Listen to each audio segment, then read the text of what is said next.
manfaat dari ilmu tersebut. Lantas Allah SWT memberikan wahyu kepada Nabi-Nya agar disampaikan kepada laki kebutuhan tersebut. Sekalipun kau mengumpulkan banyak ilmu, engkau tidak akan mendapatkan manfaatnya kecuali setelah engkau mengamalkan 3 perkara. Masya Allah. 1. Jangan mencintai kesenangan dunia, sebab ia bukanlah tempat Ini di Masjid Rosniah BNR. untuk menerima balasan pahala. 2. Ini yang ini tidak tematik ya, ini kajian kitab Nasoihul Ibadah karya Syekh Nawawi Al-Bantani. 3. Jangan menyakiti seseorang, sebab menyakiti orang lain bukanlah perbuatan orang-orang beriman. Baik, jazakillahu khairan Ustazah, semoga selalu dijaga, diberkahi dan dimuliakan oleh Allah. Ya. Namanya Ustazah Obi Mesak, bukan. Bukan.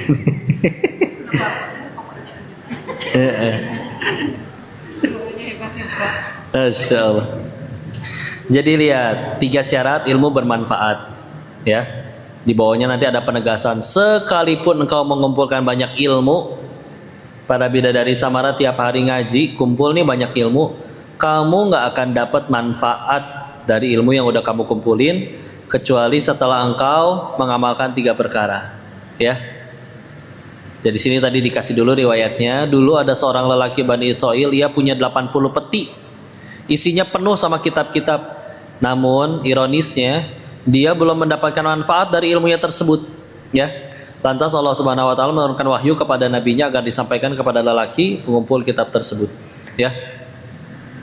Jadi kalau kata Imam Syafi'i, kalau ada seekor keledai, Bu, ngangkut 1 karung buku, ya tetap aja keledainya ngangkutin barang. Dia tidak akan jadi sarjana, dia tidak akan jadi bisa bangun gedung, bisa bikin pesawat dan segala macam, karena keledai dia nggak bisa baca bukunya, ya. Dia tidak mendapatkan manfaat dari ilmu yang padahal ada di punggungnya, ya. Makanya bisa jadi ada orang punya toko Quran, nggak cuma punya Quran, toko Quran misalkan, ya. Tapi kalau misalkan tidak dibaca, diamalkan, dan ini ada 3 syaratnya nih, maka ya sudah, ilmu saja, nggak merubah dirinya, tidak merubah dirinya sama sekali, ya.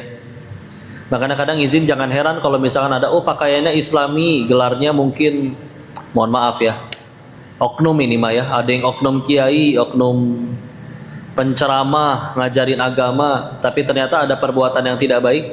1 baju bisa dibeli, siapapun bisa pakai. Ilmu, orang tahu ilmu, semua yang korupsi juga tahu ilmunya bahwa korupsi itu tidak boleh. Semua yang selingkuh juga tahu bahwa perbuatannya tidak baik, makanya sembunyi-sembunyi, ya. Maka kita lihat apa saja syarat agar ilmu itu jadi manfaat. Yuk kita lihat. Lau jama'ata katsiran minal ilmi lam yanfa'ka ila an ta'mala bi 3 asya'a. La tuhibbad dunya falaysat bidaril mu'minin wa la tusahibi syaitan falaysa birafiqil mu'minin wa la tu'zi ahadan falaysa bihirfatil mu'minin. Sekalipun kau mengumpulkan banyak ilmu, kau tidak akan mendapatkan manfaatnya kecuali setelah kau mengamalkan 3 perkara. 1, kalau pengen ilmunya manfaat nih, ayo jujur udah berapa tahun datang ke Samara, ya. Harus sering-sering mempertanyakan diri, ini ilmu yang didapat sejauh ngaji sejauh ini tuh udah bikin kita jadi manusia yang seperti apa. Kalau pengen jadi manfaat, 1, jangan mencintai kesenangan dunia, sebab ia bukanlah tempat bagi orang-orang beriman untuk menerima balasan pahala, ya. Walaupun kok bilang kayak gini, gak apa-apa ada orang pengen sholat biar utangnya lunas, biar kebeli mobil baru, biar jadi orang kaya, ya. Tapi kalau mau jujur itu semua mah bonus. Yang lebih mahal dari itu semua, Allah ridho ke kita, dosa kita berguguran, ya. Kita jadi cinta ke Allah, itu jauh lebih mahal daripada dapat dunia, ya. Misalkan, kok saya udah baca Al-Waqiah nih, alhamdulillah kebeli mobil. Mobilnya banyakkan mobil koruptor daripada mobil ibu. Padahal yang korupsi bisa jadi nggak baca Al-Waqiah. Jadi nggak bisa jadi patokan dong, gitu, ya. Dan Mudah-mudahan awalnya memang ya Allah sholat nih udah rajin, awalnya mungkin pengen punya motor, tapi mudah-mudahan nanti pelan-pelan naik, ada motor nggak ada motor dia tetap sujud ke Allah, ya. Bismillah, proses, nggak semuanya langsung hatinya full murni ke Allah, ya. Allah udah rindu nih sama hamba ini. Kadang caranya terserah Allah, ada yang dikasih masalah jadi dia mau sujud. Tapi cara yang paling lembutnya apa coba? Dikasih keinginan. Oh, saya tuh pengen punya mobil kayak tetangga saya itu. Akhirnya jadi sujud karena minta ke suami belum bisa beliin, minta ke orang tua belum bisa beliin. Usaha sendiri belum kekumpul uangnya. Kayaknya yang belum tinggal minta ke Allah deh. Jadi tahajud padahal sebelumnya nggak pernah tahajud. Ya. Tapi terusin, nggak apa-apa. Mudah-mudahan nanti mobilnya ada atau nggak ada, tetap udah kebiasa tahajud, jadi nggak enak kalau nggak tahajud teh. Jadi tetap bangun, padahal mobilnya ternyata udah dijual lagi, ya. Gitu aja. Kadang kita pengen tuh karena apa coba? Karena belum pernah. Orang pengen kaya karena belum pernah kaya. Kenapa restoran baru rame? Karena belum pernah nyobain. Ada yang udah nyobain gak balik lagi seumur hidup sampai ke bangkrutnya. Iya kan? Mau rasa belum tentu cocok, ya. Cocok juga tetap nggak mungkin tiap hari sehari 3 kali makan di restoran itu. Satu, duitnya mahal. Dua, ya seenak apapun makanan dimakan tiap hari ya bosen, ya. Selagi judulnya dunia masih bisa bosen. Seneng hari ini dapat mobil yang diidam-idamkan, coba udah 2 tahun pakai, gitu ya. Sama aja. Angkot juga nggak kehujanan, ya. Malah enakan angkot, capek bisa ketiduran, tinggal minta bang bangunin pas udah nyampe dekeng misalkan, ya. Nyetir sendiri gimana mau ketiduran, ya. Bisa nggak jalan mobilnya kalau ketiduran, atau malah cilaka di jalan, ya. Karena belum pernah aja. Handphone baru dioles, luar biasa. Balas WA sekali dilap, kinclong, lebih glowing daripada wajahnya sendiri, ya. Udah bertahun-tahun, dijadiin ganjelan, biarin lama-lama, ya. Jadi biasa aja. Boleh punya dunia, tapi untuk jadi alat, untuk jadi jalan tambah dekat sama Allah, ya. Kaya ujian bukan? Ujian. Suami ganteng ujian bukan? Suami tidak ganteng ujian juga bukan? Suami kaya ujian bukan? Suami tukang main slot ujian bukan? Anak soleh ujian bukan? Anak tidak soleh ujian bukan? Iya. Suksesnya kapan berarti? Kalau itu semua jadi jalan, Allahnya tambah ridho. Udah gitu aja, ya. Kalau tujuan akhirnya itu, berarti apapun yang terjadi dalam hidup kita bisa jadi jalan sukses. Motor hilang bisa kok. Iya, semenjak motor hilang dia rajin ke masjid. Dulu ada motor ya dia kemana-mana nggak sempat ke masjid, ya. Kemana-mananya ke tempat yang Allah nggak ridho lagi. Ditolong sama Allah, motornya dihilangin, ya. Allah jahat ya kalau ngilangin motor. Enggak, kalau nggak dihilangin maksiatnya tambah banyak, nanti bakal lebih perih dihukum setelah mati, ya. Lebih mending dihukum di awal. Kalau ternyata gara-gara itu tambah dekat sama Allah, gampang dikasih motor yang baru lagi sama Allah. Mudah. Gimana caranya kok uangnya nggak cukup? Kata Allah, milik motornya milik. Ada orang punya duit cuma 10 juta, pengen beli motor baru harganya 22 juta. Tahu-tahu dipertemuin sama orang yang BU, saya butuh segera jam ini juga 10 juta, asal ada yang bisa ngasih saya cash 10 juta. Nih motor baru, masih diplastikin, baru saya beli kemarin, kilometernya baru 15 kilometer. Tuh, lengkap. Bener serius? Ya, ini 10 juta. Ya udah. Mudah sekali. Ya. Maka jangan terlalu mencintai, apalagi sampai mencintainya melebihi pemberinya, ya. Ingat, kalau ada yang minta mobil ke Allah, terus setelah punya mobil lebih cinta ke mobilnya daripada pemberi mobilnya, bahaya, ya. Kalau dulu ada yang minta suami, setelah itu akhirnya lebih cinta ke suaminya daripada pencipta suaminya, repot nanti, ya. Sungguh beruntung yang punya istri yang amat sangat mendukung suaminya dalam ketaatan. Tapi memang biasanya ciri istri yang seperti itu tidak terlalu cinta ke suaminya. Serius, cintanya ke pencipta suaminya. Tapi bukan berarti nggak cinta jadi nggak taat, akan taat. Hanya untuk Tuhannya ridho, bukan supaya suaminya nambah ngasih banyak uang jajannya, ya. Bukan itu tujuannya. Jadi jangan mencintai kesenangan dunia, sebab ya bukanlah tempat bagi orang-orang beriman untuk menerima balasan pahala. Ada kebaikan yang bisa dibalas di dunia, ada, tapi tetap aja nggak akan seenak nanti di sana. Kita dulu pernah nolong orang, orangnya doain, ya Allah semoga kamu jadi anak orang kaya ya dek. Pas bidadari Samara udah gede, betulan jadi orang kaya. Orang kaya gimana? Mau bangun rumah?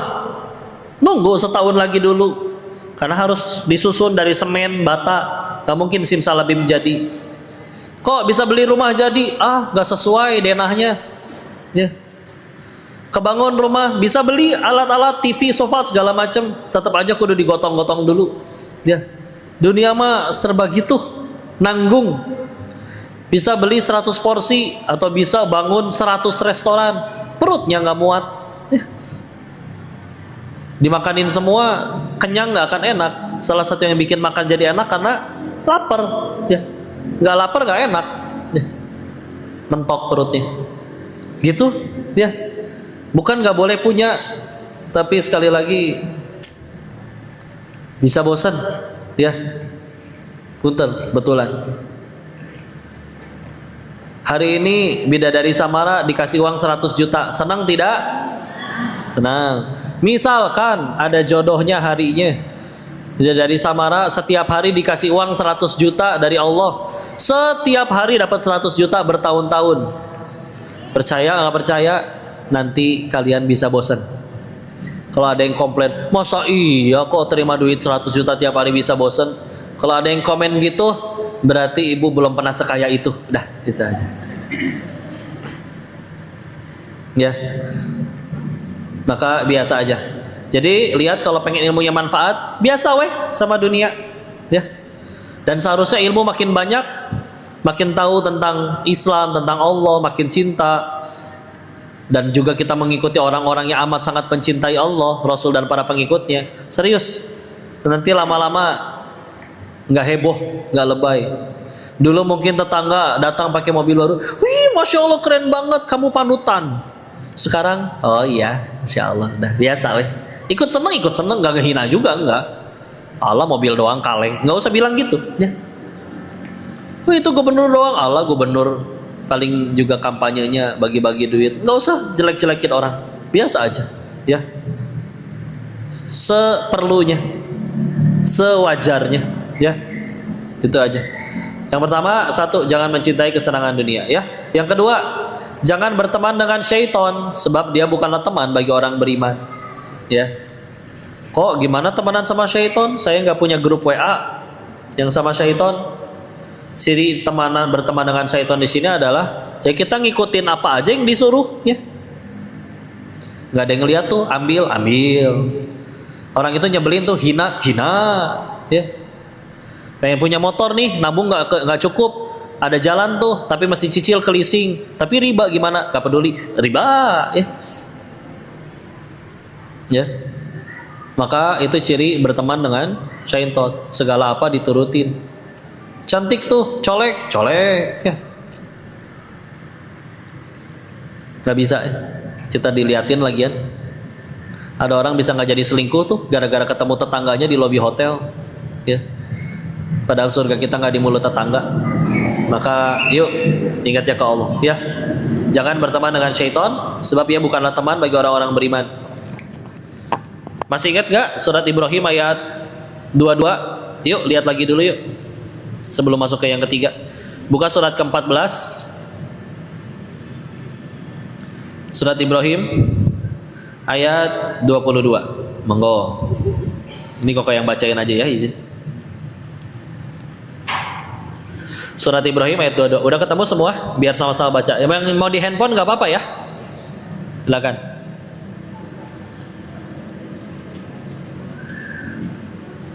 Ya.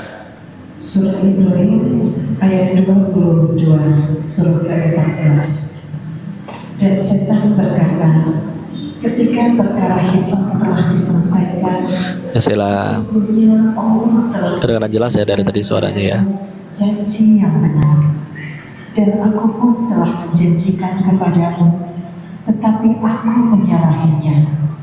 Tidak ada kekuasaan bagiku terhadapmu, melainkan sekedar aku menyeru kamu, lalu kamu mematuhi seruanku.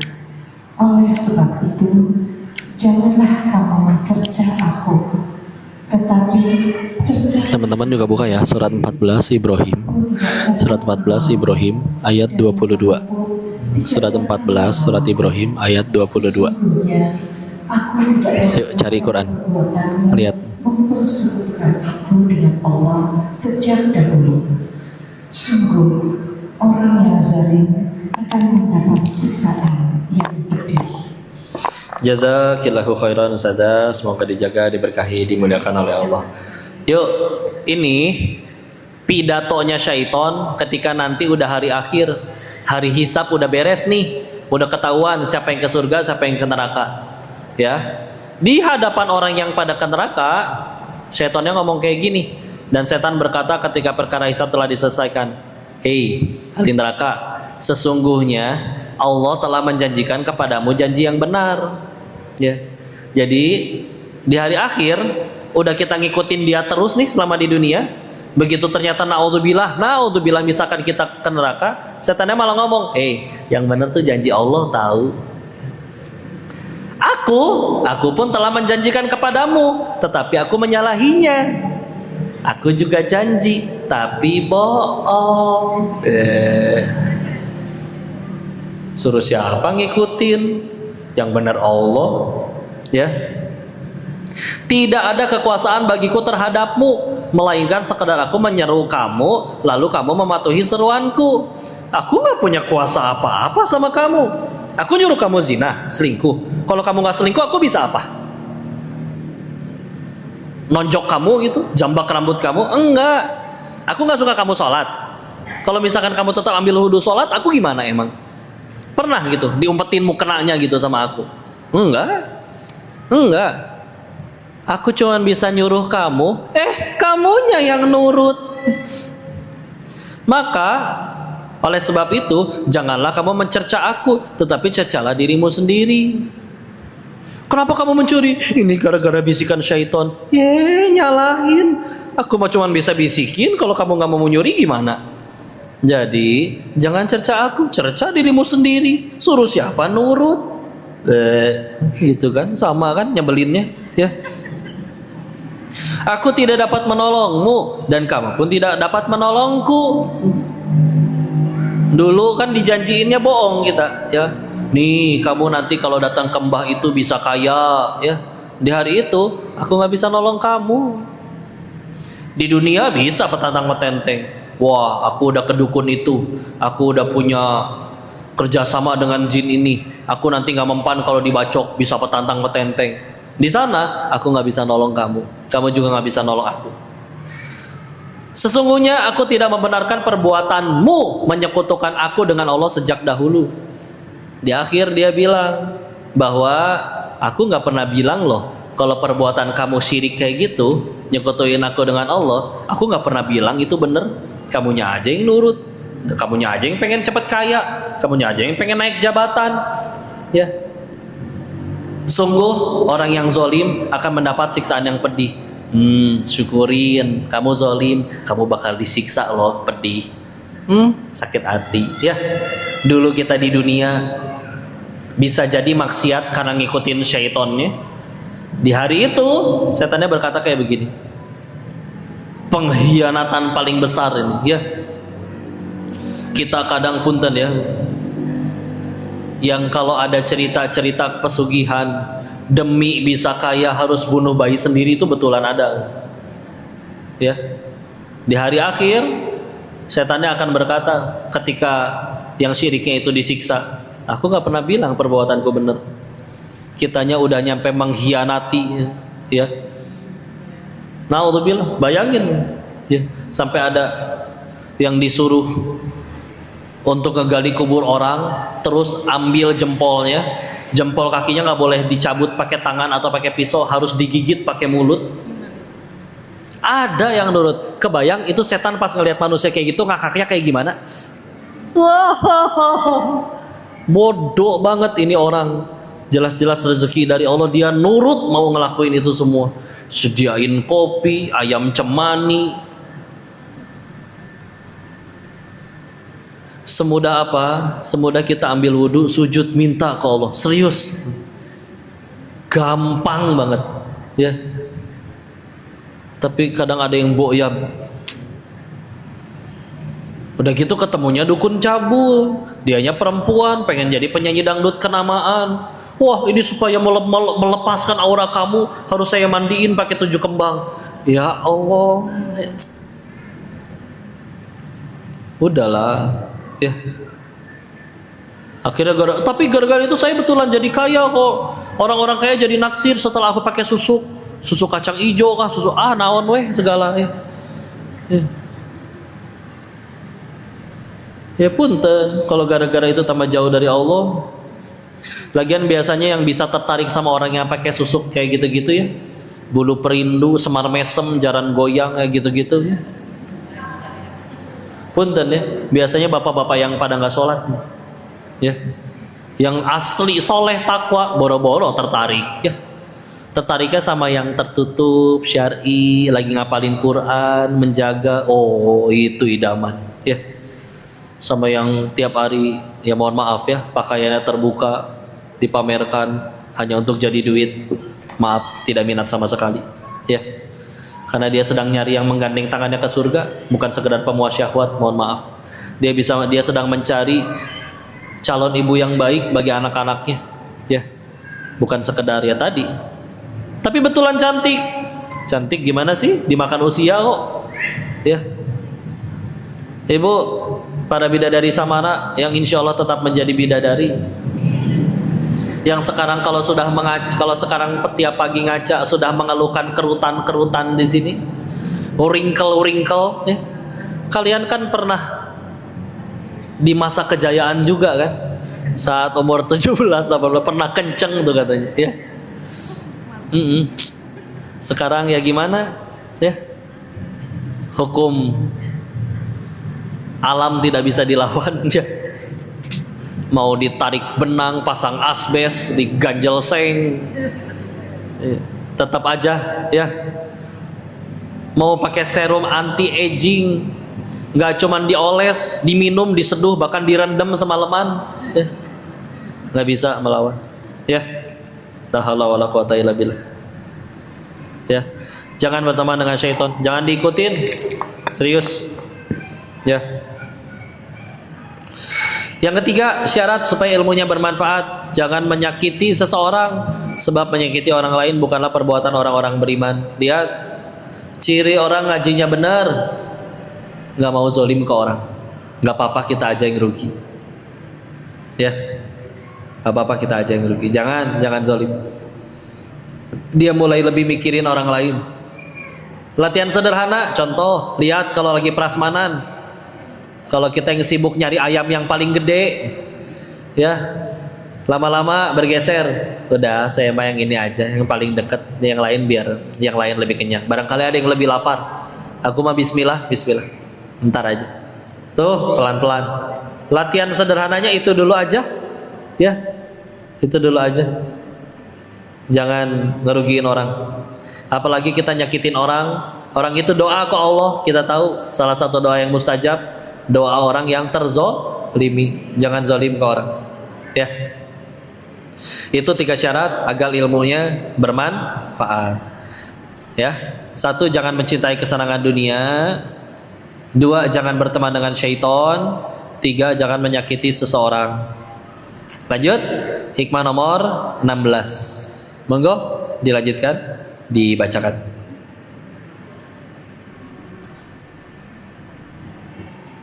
Dari yang nomor 1 aja, Bunda. 1, wahai Tuhanku, langsung. 3 permohonan Abu Sulaiman Ad-Darani. 1. 1. Wahai Tuhanku, jika Engkau menuntutku karena dosaku, aku menuntut ampunanmu karena ampunanmu lebih luas dari dosa-dosaku. Masya Allah. 2. 2. Wahai Tuhanku, jika engkau menuntutku sebab kebafilanku, aku menuntut kemurahan-Mu. 3. 3. Wahai Tuhanku, jika engkau melempar aku ke neraka, aku akan memberitahu semua penghuni neraka bahwa aku mencintaimu. Masya Allah. Terima kasih Ustazah, semoga selalu dijaga, diberkahi, dimuliakan oleh Allah. Ini 3 permohonan dari Abu Sulaiman Ad-Darani. Nama aslinya Abdurrahman bin Atiyah. Sementara itu Ad-Darani itu nisbat dari tempat kelahirannya di kota Daran, sebuah desa di Damaskus, Suriah, orang Suriah ya. Ulama ini beliau wafat pada tahun 215 Hijriah. Berarti termasuk ulama salafus salih. Jadi kalau berdasarkan waktu, orang-orang yang disebut ulama salafus salih, orang soleh terdahulu, itu adalah orang-orang yang lahir di bawah tahun 200 Hijriah ya. Salah satu angkatan paling terakhirnya Imam Ahmad bin Hambal, lahirnya tahun 194 Hijriah. Koreksi kalau koko salah ya, yang koko ingat di tahun segitu. Nah, beliau pernah berdoa, pernah bermunajat. Lihat doanya, Ilahi la in talabtani bi dzambi la atlubannaka bi afwika wa la in talabtani bi bukhli la atlubannaka bi sakhatika wa la in adkhaltani an-nar al akhbartu ahlan nar bi anni uhibbuk. Ya. Satu, doa yang pertamanya, wahai Tuhanku, jika engkau menuntutku karena dosaku, aku menuntut ampunanmu karena ampunanmu lebih luas dari dosa-dosaku. Ya, dosa kita akan ada pertanggungjawabannya, Bu, asli. Maka ketika nanti kita dituntut, dan ini kita yakin ya, ini beliau pasti lebih soleh daripada kita yang duduk di sini semua hari ini, ulama ini, ya, maka pasti pahalanya lebih banyak, dosanya lebih sedikit. Dan setiap dosa sekecil apapun ada tuntunannya. Lihat, ketika aku dituntut atas dosaku, aku akan menuntut ampunanmu karena ampunanmu lebih luas dari dosa-dosaku. Ingat, murka Allah itu pedih, tapi ampunannya lebih luas dari murkanya. Makanya jangan berputus asa dari rahmat Allah, ya. Quran surat 39 Az-Zumar ayat 53, ya. Monggo kalau pengen dilihat, hafal dah harusnya, ini banyak dibahas. Quran surat 39 Az-Zumar ayat 53. Oh, izin bacain ya. A'udzu billahi minasyaitonir rajim. Bismillahirrahmanirrahim. Qul ya ibadiyalladzina asrafu ala anfusihim la taqnatu mir rahmatillah. Innallaha yaghfiru dzunuba jami'a innahu huwal ghafurur rahim. Wahai hamba-hambaku yang melampaui batas, ya, jangan kalian berputus asa dari rahmat Allah. Lihat, perintah loh itu. Jangan kalian putus asa dari rahmat Allah. Kita nggak boleh ngerasa, oh aku udah banyak dosa, kepalang neraka lah, udah kepalang basah, udah dosa maksiat aja terus, kayaknya nggak akan diampuni nih kalau dosanya sebanyak kayak gini. Itu nggak boleh. Lihat perintahnya, la taqnatu mir rahmatillah. Jangan kalian berputus asa dari rahmat Allah. Innallaha, sesungguhnya Allah, innallaha yaghfiru dzunuba jami'a, mengampuni dosa jami'a, semuanya. Innahu, sesungguhnya dia huwal ghafurur rahim, dia maha pengampun lagi maha penyayang. Ya. Kalau Allah udah gak suka sama kita, Koko sering bilang, gampang, matiin aja kita pas lagi maksiat, beres. Ya, mudah sekali. Ini kenapa habis maksiat berapa kali seumur hidup gak kehitung, tapi gak mati-mati. Ya, kenapa? Allah lagi nungguin tobat kita. Ya, lihat, yang itu yang pertama. Doa beliau yang kedua, wahai Tuhanku, jika engkau menuntutku sebab kebakilanku. Bakhil teh pelit tuh, bahasa Arabnya pelit. Nanti kalau ada izin waktunya pergi ke tanah suci, terus kita misalkan lagi belanja, kita nawar, nanti orangnya bilang, oh bakhil, bakhil. Pelit kamu teh gitu ya. Jika engkau menuntutku sebab kebakilanku, pelit kita. Kadang kita semakin banyak harta bisa jadi semakin pelit, naudzubillah. Maka aku menuntut kemurahanmu, karena Allah, oh maha kaya, tidak membutuhkan apapun. Ya, jadi amat sangat pemurah, amat sangat senang memberi. Yang ketiga, wahai Tuhanku, jika Engkau melempar aku ke neraka, aku akan beritahu semua penghuni neraka bahwa aku mencintaimu. Ya. Ini menunjukkan penghambaan, bahwa cintanya ke Allah berarti bukan transaksional.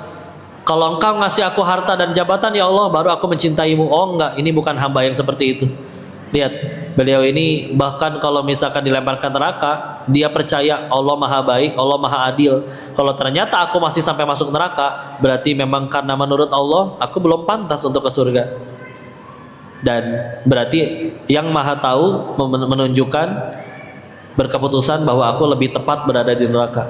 Maka dengan keputusan itu pun tidak mengubah cintaku kepadamu, ya Allah. Aku akan tetap menyampaikan kepada seluruh penghuni neraka bahwa aku mencintaimu. Itu udah cinta tanpa tapi. Maka yuk kita belajarnya gimana? Jangan sampai ya udah baru cinta ke Allahnya kalau permintaannya dikabul aja, ya. Nanti nggak dikabul, menjauhin dari Allah, ya. Maka jangan sampai seperti itu, ya. Itu 3 permohonan dari Abu Sulaiman Ad-Darani. Lanjut ke nomor 17, 3 tanda manusia yang paling bahagia. Silakan. Ada yang bacakan?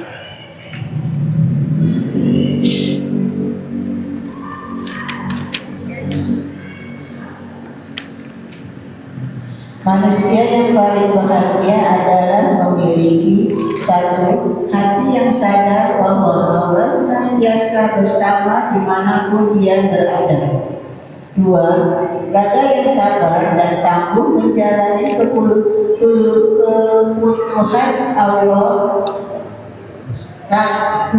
Raga yang sadar dan tangguh menjalani kepatuhan pada Allah. 3. Sikap qanaah atau ridho dengan apa yang diperolehnya sebagai anugerah dari Allah dan tetap tenang jika hilang dari kepentingannya. Makasih Sada, Masya Allah, semoga selalu dijaga, diberkahi, dimuliakan oleh Allah. Kata musannif penulis kitab ini, Syekh Nawawi Al-Bantani, ada 3 tanda manusia yang paling bahagia. 1, saya baca Arabnya dulu ya. Az'adun nas man lahu qalbun alimun wa badanun sabirun wa qana'atun bima fil yad. Manusia paling bahagia adalah yang memiliki 1, hati yang sadar bahwa Allah senantiasa bersama dimanapun dia berada, ya. Karena dia sadar Allah ngeliatin, gak berani maksiat. Karena dia sadar ada Allah, dia gak pernah ngerasa terlalu sedih, berlebihan, kehilangan, ya. Karena sadar betul, lagian gak ada juga yang lebih berharga bagi dirinya selain Tuhannya. Hartanya hilang, lahir gak bawa itu. Dan ini juga tahu titipan Allah. Dan fungsinya 1, bikin kita tambah banyak pahalanya. Bentar ya, saya anun dulu, itu mami saya datang. Bentar.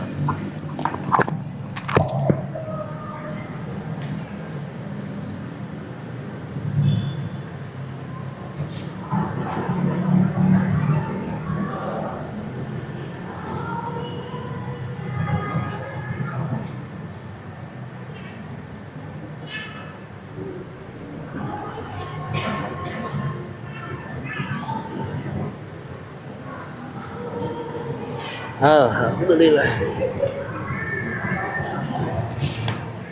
Mohon doakan beliau ya. Jika ada kebaikan pada diri ini, wasilahnya pasti melalui beliau. Dan nggak ada mami, nggak ada koko ya. Ketika kami udah sebelahan, jadi mami koko, nggak ada bocor. Ya. Begitu ya. Yuk lanjut, perhatikan. Manusia paling bahagia adalah yang memiliki 1, hati yang sadar bahwa Allah senantiasa bersama dimanapun dia berada, ya. Ini tingkatan ihsan ya. Dia merasa ibadahnya seperti melihat Allah. Jika dia tidak bisa melihat Allah, dia merasa dirinya sedang dilihat oleh Allah. Oh, ini paripurna, ya. Orang kalau udah kayak gini, baiknya tanpa batas, sabarnya tanpa batas, ya. Karena ya benar-benar sudah Allah saja. Dan enak gitu. Di saat orang lain harta banyak tapi ngerasa kurang, dia bisa ngambek. Tetangga ganti mobil baru, dia bisa ngambek. Dia yang capek atau temannya yang naik jabatan dia bisa ngambek, ini sama sekali nggak mikirin kayak gitu. Benar-benar murni hanya Allah saja. Selagi Allahnya ridho, mau aku dijungkir balikin kek, mau dijadiin orang kaya kek, mau dimiskinkan kek, mau dibikin sakit kek, mau dibikin apapun itu, selagi engkau ridho ya Allah, itulah bahagianya di Allah. Ibu tahulah kayak misalkan ada orang hobi koleksi buku komik misalkan, selagi komiknya kebeli, mau harganya berapa juta, mau lokasi belinya jauh, mau diimpornya dari mana, selagi dapat itu komiknya, dia tetap senang. Tapi bagi yang nggak suka komik gimana coba? Kan ngerasa bodoh, ngapain keluar duit jutaan buat beli komik, mendingan dia beli motor, ya. Karena ya tergantung ini isinya apa nih, ya. Bahagia itu tergantung isi hati kita siapa, ciptaan atau pencipta, ya. Yang kedua, raga yang sabar dan tangguh menjalani kepatuhan kepada Allah, ya. Mesti sabar kita patuh ke Allah, ya. Karena kita dikasih kebebasan. Nanti zuhur azan berkumandang, kita bisa milih mau sholat atau enggak, kita tetap milih sholat. Dan tadi udah batal wudhu, maka dia tetap wudhu. Padahal sayang tadi pagi udah skincarean, berarti harus kehapus lagi tuh semua, ya serumnya, ya essence-nya, ya sunscreen-nya, ya. Dia bela-belain tuh semua, Masya Allah. Ada yang berusaha tidur menjaga wudhu, sedangkan biasanya ritual sebelum tidur itu lengkap. Cuci muka selesai, pakein toner, pakein serum, pakein krim malam, hitut. Ayo, berani nggak wudhu lagi? Ya, coba, ya. Coba tuh, Masya Allah, ya. Sabar, nggak semua tinggalnya di puncak, misalkan tiris, ya Allah. Maka pahala wudhunya pasti lebih besar. Yang ketiga, sikap qanaah. Qanaah itu berpuas hati dengan apapun ketentuan Allah, ya. Sikap qanaah atau ridho dengan apa yang diperolehnya, ya. Ya sudah, ridho, terima. Lihat ya, di sini menggunakan kata ridho bukan ikhlas, karena beda.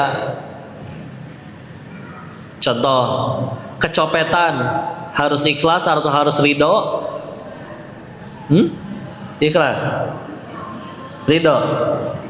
Harus ridho. Salat duha, salat duhanya ridho lillahi ta'ala atau ikhlas lillahi ta'ala? Ikhlas. Gimana jadi bedainnya? Ridho itu dalam menerima takdir, ikhlas itu dalam beribadah kepada Allah. Jadi sholat duha harus ikhlas atau harus ridho? Ikhlas, karena ngelakuinnya hanya untuk Allah. Kecopetan ikhlas atau ridho? Ridho. Orang banyak yang bawa dompet banyak, bisa-bisanya yang kecopetan saya. Ridho, ini takdir dari Allah. Mungkin uangnya pernah saya pakai nggak baik, ya. Jadi kita yang kecopetan dipilih untuk digugurin dosanya, ya. Walaupun kadang kalau di Indonesia sing ikhlas maneh teh, nah, ya, suka dibilangnya ikhlas, ketuker padahal, ya, ketuker, ya.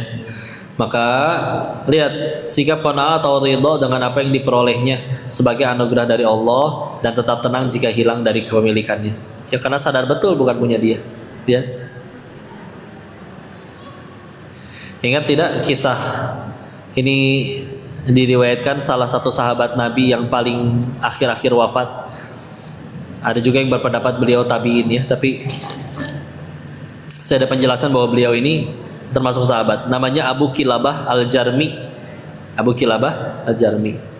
Tinggalnya di tenda di tengah hutan, ya, sendiri, dan kondisinya di dalam tenda itu dia sendirian. Lalu ada pemuda lagi tersesat dan dia mendengar dari dalam tenda tersebut ada suara alhamdulillah, alhamdulillah wa syukurillah. Heran, di tempat antah berantah kayak gini, sepi, nggak ada orang banyak, kok ada orang lagi muji-muji Allah di dalam tenda. Ngintip masuk, ketika masuk tambah kaget, karena yang lagi memuji Allah ini adalah orang yang kedua kakinya buntung, kedua tangannya buntung, kedua matanya buta, telinganya udah setengah tuli, ya. Maka nanya, Pak, bahasa kitanya mah kayak gini, Pak, kondisinya seperti ini, kenapa malah sibuk bersyukur ke hadapan Allah? Dijawabnya kayak begini, bukankah bisa mengucapkan kalimat hamdalah saja itu sudah merupakan suatu nikmat? Ada orang yang bisa bersyukur karena diizinkan lisannya bisa mengucap kalimat alhamdulillahirabbil alamin. Maka kita nikmat banyak sekali. Badan sehat, padahal bisa jadi kita makan macam-macam. Ada orang nggak bisa makan pedas, kita makan pedas kuat, nggak sakit sama sekali. Ada orang keanginan dikit dikerok, kita biasa aja, ya sehat, masya Allah. Maka dengan segala macam nikmat tersebut, berapa kali kita bersyukur kepada Allah dalam sehari, ya? Itu adalah 3 ciri manusia yang paling bahagia. Lanjut ke 18, 3 hal penyebab kebinasaan. Silakan. Halaman 56, nasihat nomor 18 di bab ini. 3 hal penyebab kebinasaan. Sesungguhnya penyebab kehancuran umat sebelum kalian adalah 3 hal, yaitu terlalu banyak bicara hal-hal yang sia-sia. 2. Terlalu banyak makan. 3. Terlalu banyak tidur yang tidak mendapatkan manfaat. Terima kasih, jazakillahu khairan Ustazah. Semoga selalu dijaga, diberkahi, dimuliakan oleh Allah. Ini ulama terdahulu juga namanya Ibrahim An-Nakhai rahimahullah pernah mengatakan ada 3 hal nih penyebab kebinasaan. Innama halaka man halaka qablakum bi thalathi khisalin bi fudulil kalami wa fudulil ta'ami wa fudulil manami. Ya, sesungguhnya penyebab kehancuran umat-umat sebelum kalian karena 3 hal. Kita tahu ya, ada umat-umat terdahulu sebelum kita dan ada yang terkena azab Allah, naudzubillah. Penyebabnya karena 3 hal. 1, terlalu banyak bicara hal yang sia-sia. Ya. Segala diomong, Masya Allah. Ya. Yang kedua, terlalu banyak makan. Yang ketiga, terlalu banyak tidur yang tidak mendatangkan manfaat apa-apa. Ya. Hati-hati. Ya. Kita lihat. Alhamdulillah mulut cuma 1. Jadi kalau kita lagi baca Quran nggak bisa sambil gibah. Dan mulutnya 1. Ya. Kalau kupingnya 2 nih, yang kanan lagi ngaji, yang kiri lagi gibah, kedengeran dua-duanya. Ya. Tinggal kita mau fokus sama yang mana gitu kan. Tapi mulut 1. Ya, mulut ini kita udah dikasih tahu waktu Nabi Isra Mi'raj diperlihatkan isi neraka, lalu ditanya oleh para sahabat apa yang paling banyak bikin orang masuk situ. 1, dosa syahwat, dosa kelaminnya. Yang kedua, mulut. Ya. Hati-hati. Makanya Nabi juga sampai berkata, "Man kana yu'minu billahi wal yaumil akhir falyakul khairan aw liyasmut." Barang siapa beriman kepada Allah dan hari akhir, berkata yang baik atau diam. Lihat, Nabi mengawalinya dengan mempertaruhkan kamu beriman kepada Allah sama hari akhir enggak? Karena kalau kamu betul-betul beriman, kalau ngomong pasti cuman yang baik-baik. Kalau enggak yakin yang diomongin baik, menang, ya. Dah, diam. Jangan segala. Kita pengen nanya bisa baik-baik. Ya, walaupun kadang nggak semuanya harus ditanya. Kadang nanya nyakitin. Mbak, sekarang udah berapa kintal? Kenapa harus pakai kata kintal? Ya. Dan kenapa harus ditanya gitu? Apa pentingnya kita dengan, kecuali kita dokter gizi lagi di rumah sakit, izin bertanya ini untuk supaya dosis obatnya tepat, saya harus tahu bobot berat badannya. Itu beda cerita. Ini ketemu di halal bihalal, ih masya Allah jeng udah berapa kintal nih. Ya, jangan segala diomong. Ya Allah, sia-sia. Segitu malah bisa jadi dosa. Yang sia-sia aja nggak boleh. Ya. Jangan segala serba di komen. Ada datang ke pengajian sini bawa tas baru, punya mertuanya ya minjem. Nggak usah. Ya. Kenapa pengen? Minta tuh ke Allah. Ya Allah pengen tas kayak dia, ya Allah boleh kok. Daripada julid atau dah.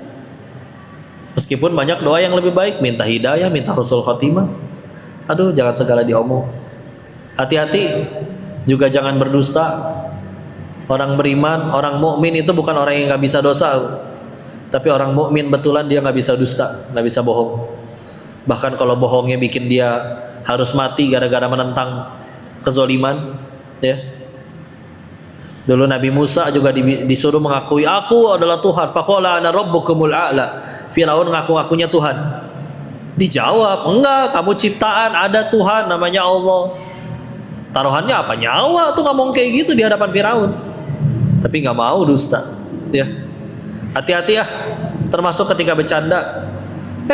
Itu lampu merah jangan lewat situ. Lampu merah di situ lama, bisa 2 abad. Bohong, ya. Nggak ada lampu merah 2 abad, ya. Jangan dusta, ya. Capek janjian sama kamu mah, nungguinnya lama, bisa beresin S2 dulu. Bohong, ya. Ya kalau emang lama bilang, kenapa lama begitu? Udah selesai.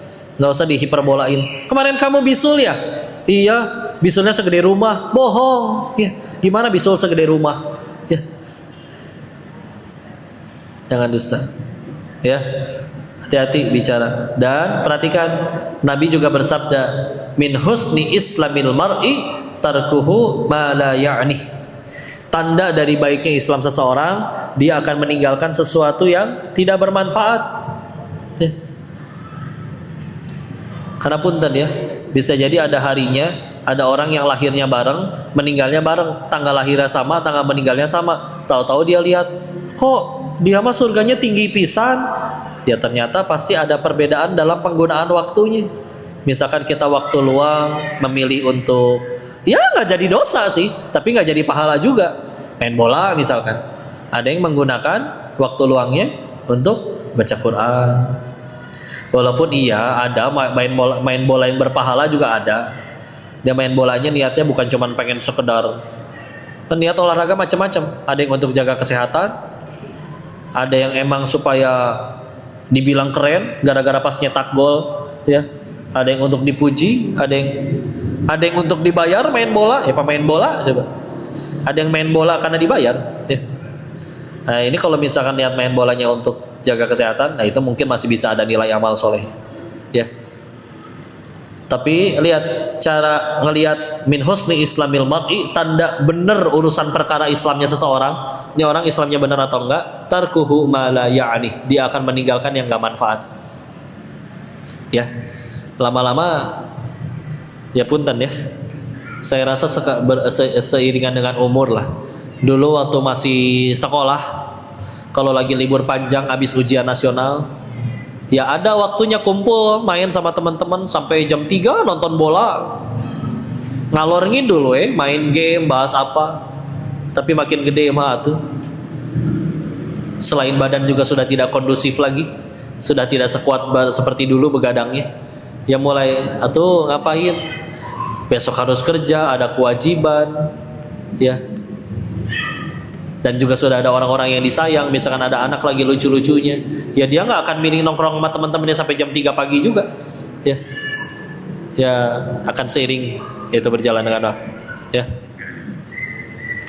Lihat, terlalu banyak bicara hal yang sia-sia. Hati-hati ya, jaga udah bisilah. Kalau sekiranya baik ucapin, kalau sekiranya enggak ya sudah. Kadang ngomongin pertandingan sepak bola, kalau aja tadi dalam dia nendangnya ke kiri, udah lewat, nggak akan berubah skornya. Terus masih diomongin. Kecuali setiap diomongin, tahu-tahu lihat berita lagi, besok skornya berubah. Ya gimana? Nggak bisa.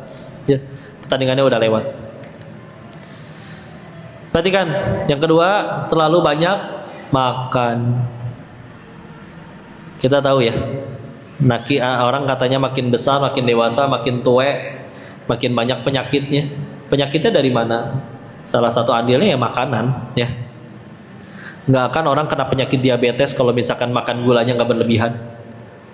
Nggak akan orang kolesterol, stroke kalau misalkan tidak makan yang berlemak terus menerus, ya. Tidak akan orang darah tinggi kalau nggak makan yang asin-asin terus, ya. Serius. Apalagi kalau nanti kita ngomongin sama yang ngerti medis ya, bagaimana dampak gula. Hati-hati ya. Kita nggak sekarang gampang sekali dapat minuman manis ya. Makan pagi minumnya boba gula aren, brown sugar. Siang makannya lagi Thai tea, matcha, segala macam. Sorenya gitu, malamnya gitu. 4, ya Allah, itu kebutuhan gula tubuh kita per hari yang koko tahu itu 40 gram dalam sehari. Sedangkan satu minuman kemasan yang kayak soda gitu, itu satu kaleng atau satu botolnya itu bisa 33 gram sendiri. Terus sehari minum 4 kaleng, 5 botol misalkan. Belum lagi kita makan nasi ada gulanya. Ya. Kebanyakan gula, itu Masya Allah. Nggak sehat ya Allah. Tahu-tahu kaki teh gening menghitam, membusuk, nggak kerasa gula ya. Gila. Jangan. Hati-hati. Ya meskipun ada juga sih yang makan sehat tapi tahu-tahu ketabrak meninggal juga. Ya umur mah nggak ada yang tahu ya. Tapi dah kita ikhtiar ngejaga. Karena badan sehat enak ibadah, badan sakit ibadah nggak enak, ya. Dan banyak ibadah yang pakai fisik kan. Yuk makan juga dibatasi, jangan berlebihan. Ada syukur, Bismillah. Kalau itu makan enak terus, kenapa? Pengen nyenengin orang yang disayang, ya itu beda cerita. Karena ada orang yang makan, pokoknya saya harus rendangnya harus restoran yang itu. Udah datang rendang yang lain, dia marah, ya. Jadi mempersulit hidupnya sendiri, ya. Secukupnya aja makan, ya. Yang ketiga, terlalu banyak tidur yang tidak mendatangkan manfaat apa-apa. Secukupnya aja tidur juga, ya. Islam itu enak karena alarm bangunnya jelas, azan subuh gitu. Karena kalau nggak ada kayak gitu, nggak teratur gitu, ya, nggak teratur. Bukan berarti kalau misalnya ada orang kerjanya jadi satpam jaga malam, ya udah otomatis dia harus bangun, tidurnya bisa jadi siang. Tapi kan kewajiban pekerjaan. Yang nggak boleh itu yang ya malamnya udah tidur, siangnya tidur lagi, banyak tidur. Ya malamnya udah tidur, siangnya tidur lagi, banyak tidur. Banyak tidur juga nggak enak juga. Dan ini mah memang orang yang sakit sih. Nggak lama ini dapat cerita ada kakaknya temen, ya dia sakit yang harus bikin bed rest. Terus karena bed rest terus menerus tanpa bisa gerak, jadi akhirnya di bagian punggungnya namanya apa ya, dekabitus kalau nggak salah. Jadi ada pembusukan karena badan tuh nggak gerak-gerak sama sekali, ya. Seperti itu. Makanya luar biasa hikmahnya ya. Pemuda Ashabul Kahfi tidur dalam waktu 309 tahun. Itu kan di ayatnya dijelaskan tuh. Allah mengguling-gulingkan mereka, membalik-balikan posisinya.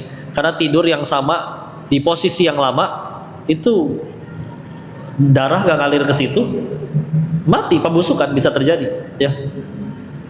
Dan akhirnya kalau udah kayak begitu repot sekali, ya. Maka terlalu banyak tidur yang tidak mendatangkan manfaat. Kok kalau Ramadan katanya kalau tidur bisa jadi pahala? Pernah dengar kayak begitu? Tidurnya orang puasa itu adalah ibadah. Seingat kokoh itu ada di riwayat Imam Al-Baihaqi, tapi punten mohon maaf, setelah ditakhrij hadisnya lemah. Tapi bisa nggak ada tidur yang jadi manfaat? Imam Nawawi pernah ngasih penjelasan. Kalau ada orang tidur supaya nanti malam taraweh dan tahajudnya kuat, itu tidurnya bisa jadi pahala. Tapi kalau ada yang tidurnya setelah beres sahur, udah gitu tidur bangun-bangun maghrib langsung buka, itu nggak jadi pahala, ya. Apalagi sholatnya kebablas, ya. Jadi bukan berarti pukul rata. Kalau setiap kali tidur di Ramadan jadi pahala, jadi ibadah. Jadi seperti itu, ya. Jadi lihat ya, hati-hati dengan bicara, hati-hati dengan makan, dan ya tidurnya dijaga. Di kitab Al-Hikam dulu ingat nggak?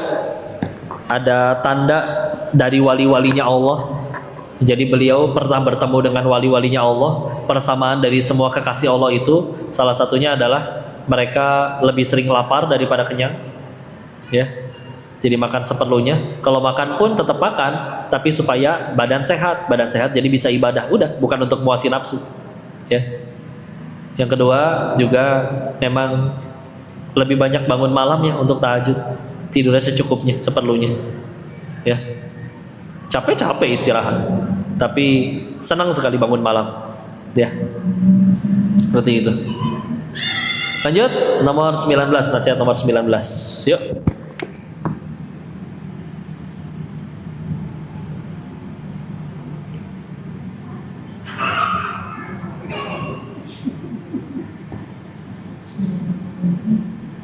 Tiga golongan yang beruntung. Sungguh beruntung orang-orang yang satu, meninggalkan kesenangan dunia sebelum dunia meninggalkannya. Dua, membangun kuburnya sebelum dia memasukinya. Tiga, meraih ridho Tuhannya sebelum dia menemuinya. Masya Allah, jazakillah khairan, sadaq, Masya Allah. Semoga selalu dijaga, diberkahi, dimalakan oleh Allah. Ada tiga golongan orang yang beruntung menurut Imam Yahya bin Mu'adz Ar-Razi. Ini beliau penasehat yang nasihatnya dinanti-nanti, terutama tentang ma'rifat, tentang mengenal Allah. Beliau merantau ke Balkh di Persia dan menetap selama setahun, lalu pulang ke kampung halamannya orang di Naisabur, ya. Meninggalnya tahun 258 Hijriah. Apa nasihatnya? Tuba liman tarokad dunya qabla an tatsrukahu wa bana qabrahu qabla an yadkhulahu wa arda rabbahu qabla an yalqahu. Sungguh beruntung orang-orang yang satu, meninggalkan kesenangan dunia sebelum dunia meninggalkannya. Jadi dunia tuh urusannya dua nih, Bu. Antara kita yang ninggalin dunia duluan, ya, karena meninggal, atau yang kita tinggalin kesenangannya duluan karena di hati kita udah berubah jadi Allah. Ya. Siapa yang beruntung? Lihat yang pertama, dia udah biasa aja sama kesenangan dunia. Kaya nggak lebay, diambil hartanya nggak sedih. Ciri-ciri orang zuhud kan itu ya. Diberi dunia dia tidak senang berlebihan, dunianya diambil dia juga tidak sedih berlebihan. Karena tahu dunia tidak lebih berharga daripada Allahnya, daripada penciptanya. Jadi kalau ada orang yang dia udah mulai biasa aja terhadap dunia, padahal dia belum meninggal dunia, nah ini mahal. Ini orang yang beruntung, ya. Karena punten ya, ada yang sampai meninggalnya dia tetap terus aja dunia. Punten, bahkan waktu Koko masih tinggal di Thailand itu, orang yang benar-benar mohon maaf ya, setiap hari narkoba, setiap hari pergi ke tempat hiburan malam, minum-minuman, sampai akhirnya meninggalnya overdosis di tempat hiburan malam. Ya itu tuh beneran ada, kan sedih gitu. Ya Allah, banyak uangnya, tapi dipakainya untuk yang tidak baik terus sampai bertahun-tahun sampai akhirnya Allah putuskan untuk meninggalnya dalam keadaan seperti itu. Ya. Ingat kan, dosa itu kalau terus-menerus dilakukan pilihannya dua. Satu, Allah buka aibnya. Dua, Allah matikan saat sedang bermaksiat. Ya. Kenapa dibuka aibnya? Allah seneng ya ngombar aib hambanya, dipermalukan hambanya. Enggak, karena ada hamba yang surganya mulut orang. Punten ya, kapan pasangan selingkuh berhenti? Biasanya pas ketahuan. Coba nggak ketahuan, padahal Allah juga tahu ketika itu sedang terjadi, ya. Tapi ketika ditinggalkan, maka itu kebaikan bagi dirinya, ya. Kalau misalkan udah terus-menerus dilakukan, punten, yang kau juga pernah cerita, tidak sebut tempat dan daerah ya. Dia punya jabatan di daerahnya, di pemerintahan, lalu meninggalnya di hotel remang-remang murahan pinggir jalan tanpa busana dengan sesama jenis. Ya. Ketika dicek betul aja, ternyata keluarganya orang-orang udah pada tahu. Jadi punten ya, kadang kan kita tahu itu wafat dalam keadaan hina. Tapi kalau pertanyaannya kok ganti, kira-kira Allah yang segitu maha pengampun lagi maha penyayangnya, akankah Allah setega itu matiin seorang hamba dalam keadaan sehina itu? Kalau itu maksiat untuk yang pertama kalinya, enggak akan setega itu Allah. Dan terbukti ketika ditanya, udah nggak kehitung udah yang berapa kali. Istrinya udah tahu bahwa dia penyimpangan, anak-anaknya, orang-orang terdekatnya. Jadi sebetulnya sudah pernah cara yang pertama, udah pernah Allah buka, tapi masih nggak berhenti maksiat. Mau nggak mau Allah matikan dalam keadaan seperti itu. Karena bisa jadi pelajaran 1000 orang berhenti dari dosa yang sama karena ngelihat kejadian seperti itu. Ya, udah itu aja dua pilihannya. Dan kita meninggalkan tergantung kebiasaan.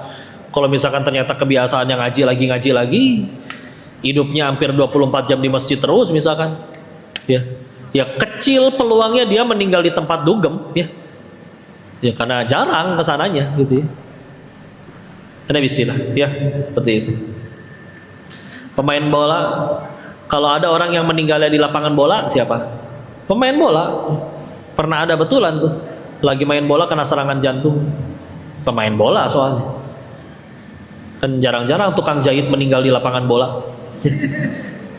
Ya karena dia nggak mungkin ngejahit di tengah lapangan orang lagi main, bisi ketendang ya.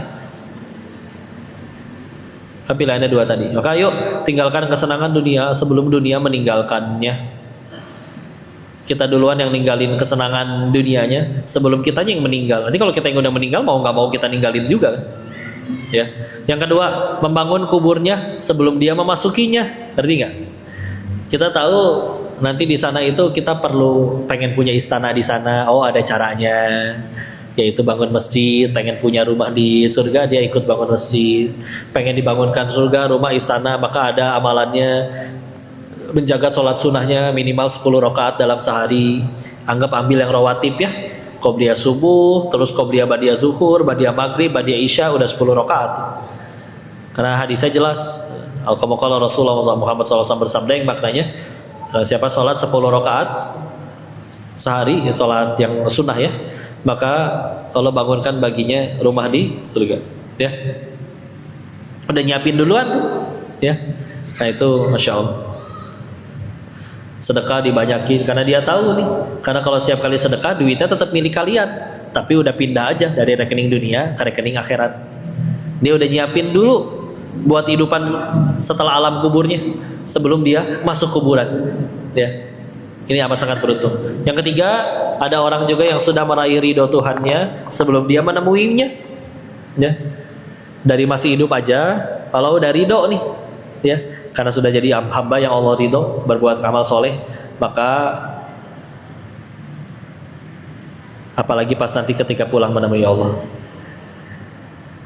Ada penjelasannya di bawahnya. Yang dimaksud meninggalkan kesenangan dunia adalah menggunakan harta kekayaan untuk berbagai kebaikan sebelum harta itu habis sia-sia ya. Jadi sama tadi, hartanya cuma jadi jalan untuk tambah diridhoi Tuhannya.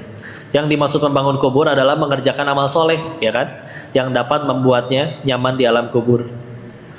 Kita tahu bahwa Quran ini nanti akan datang menyelamatkan dia, akrab dengan Al-Quran. Kita tahu bahwa nanti tingkatan kita di surga itu akan tergantung sesuai hafalan kita, karena nggak ada hadis Nabi ya. Nanti kalau kita meninggal, kata Nabi, akan disuruh membacakan hafalannya. Makin banyak hafalannya, makin naik tinggi derajatnya, naik tinggi derajatnya ya. Maka yuk, mudah-mudahan kita tidak cuma hafal 3 kul saja ya, tapi ditambah yang lain lagi juga ya. Adapun yang dimaksud meraih ridho Tuhannya adalah melaksanakan semua perintahnya dan menjauhi larangannya. Dengan demikian setelah kematiannya dia menghadap Tuhannya dalam keadaan diridhoi oleh Tuhannya. Begitu. Yuk lanjut nomor 20.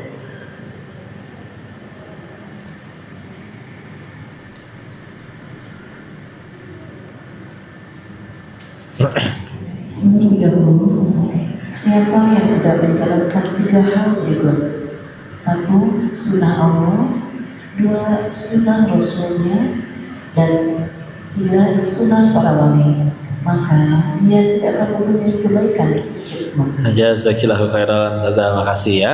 Ada 3 sunnah. Sunnah secara bahasa itu bisa berarti jalannya ya.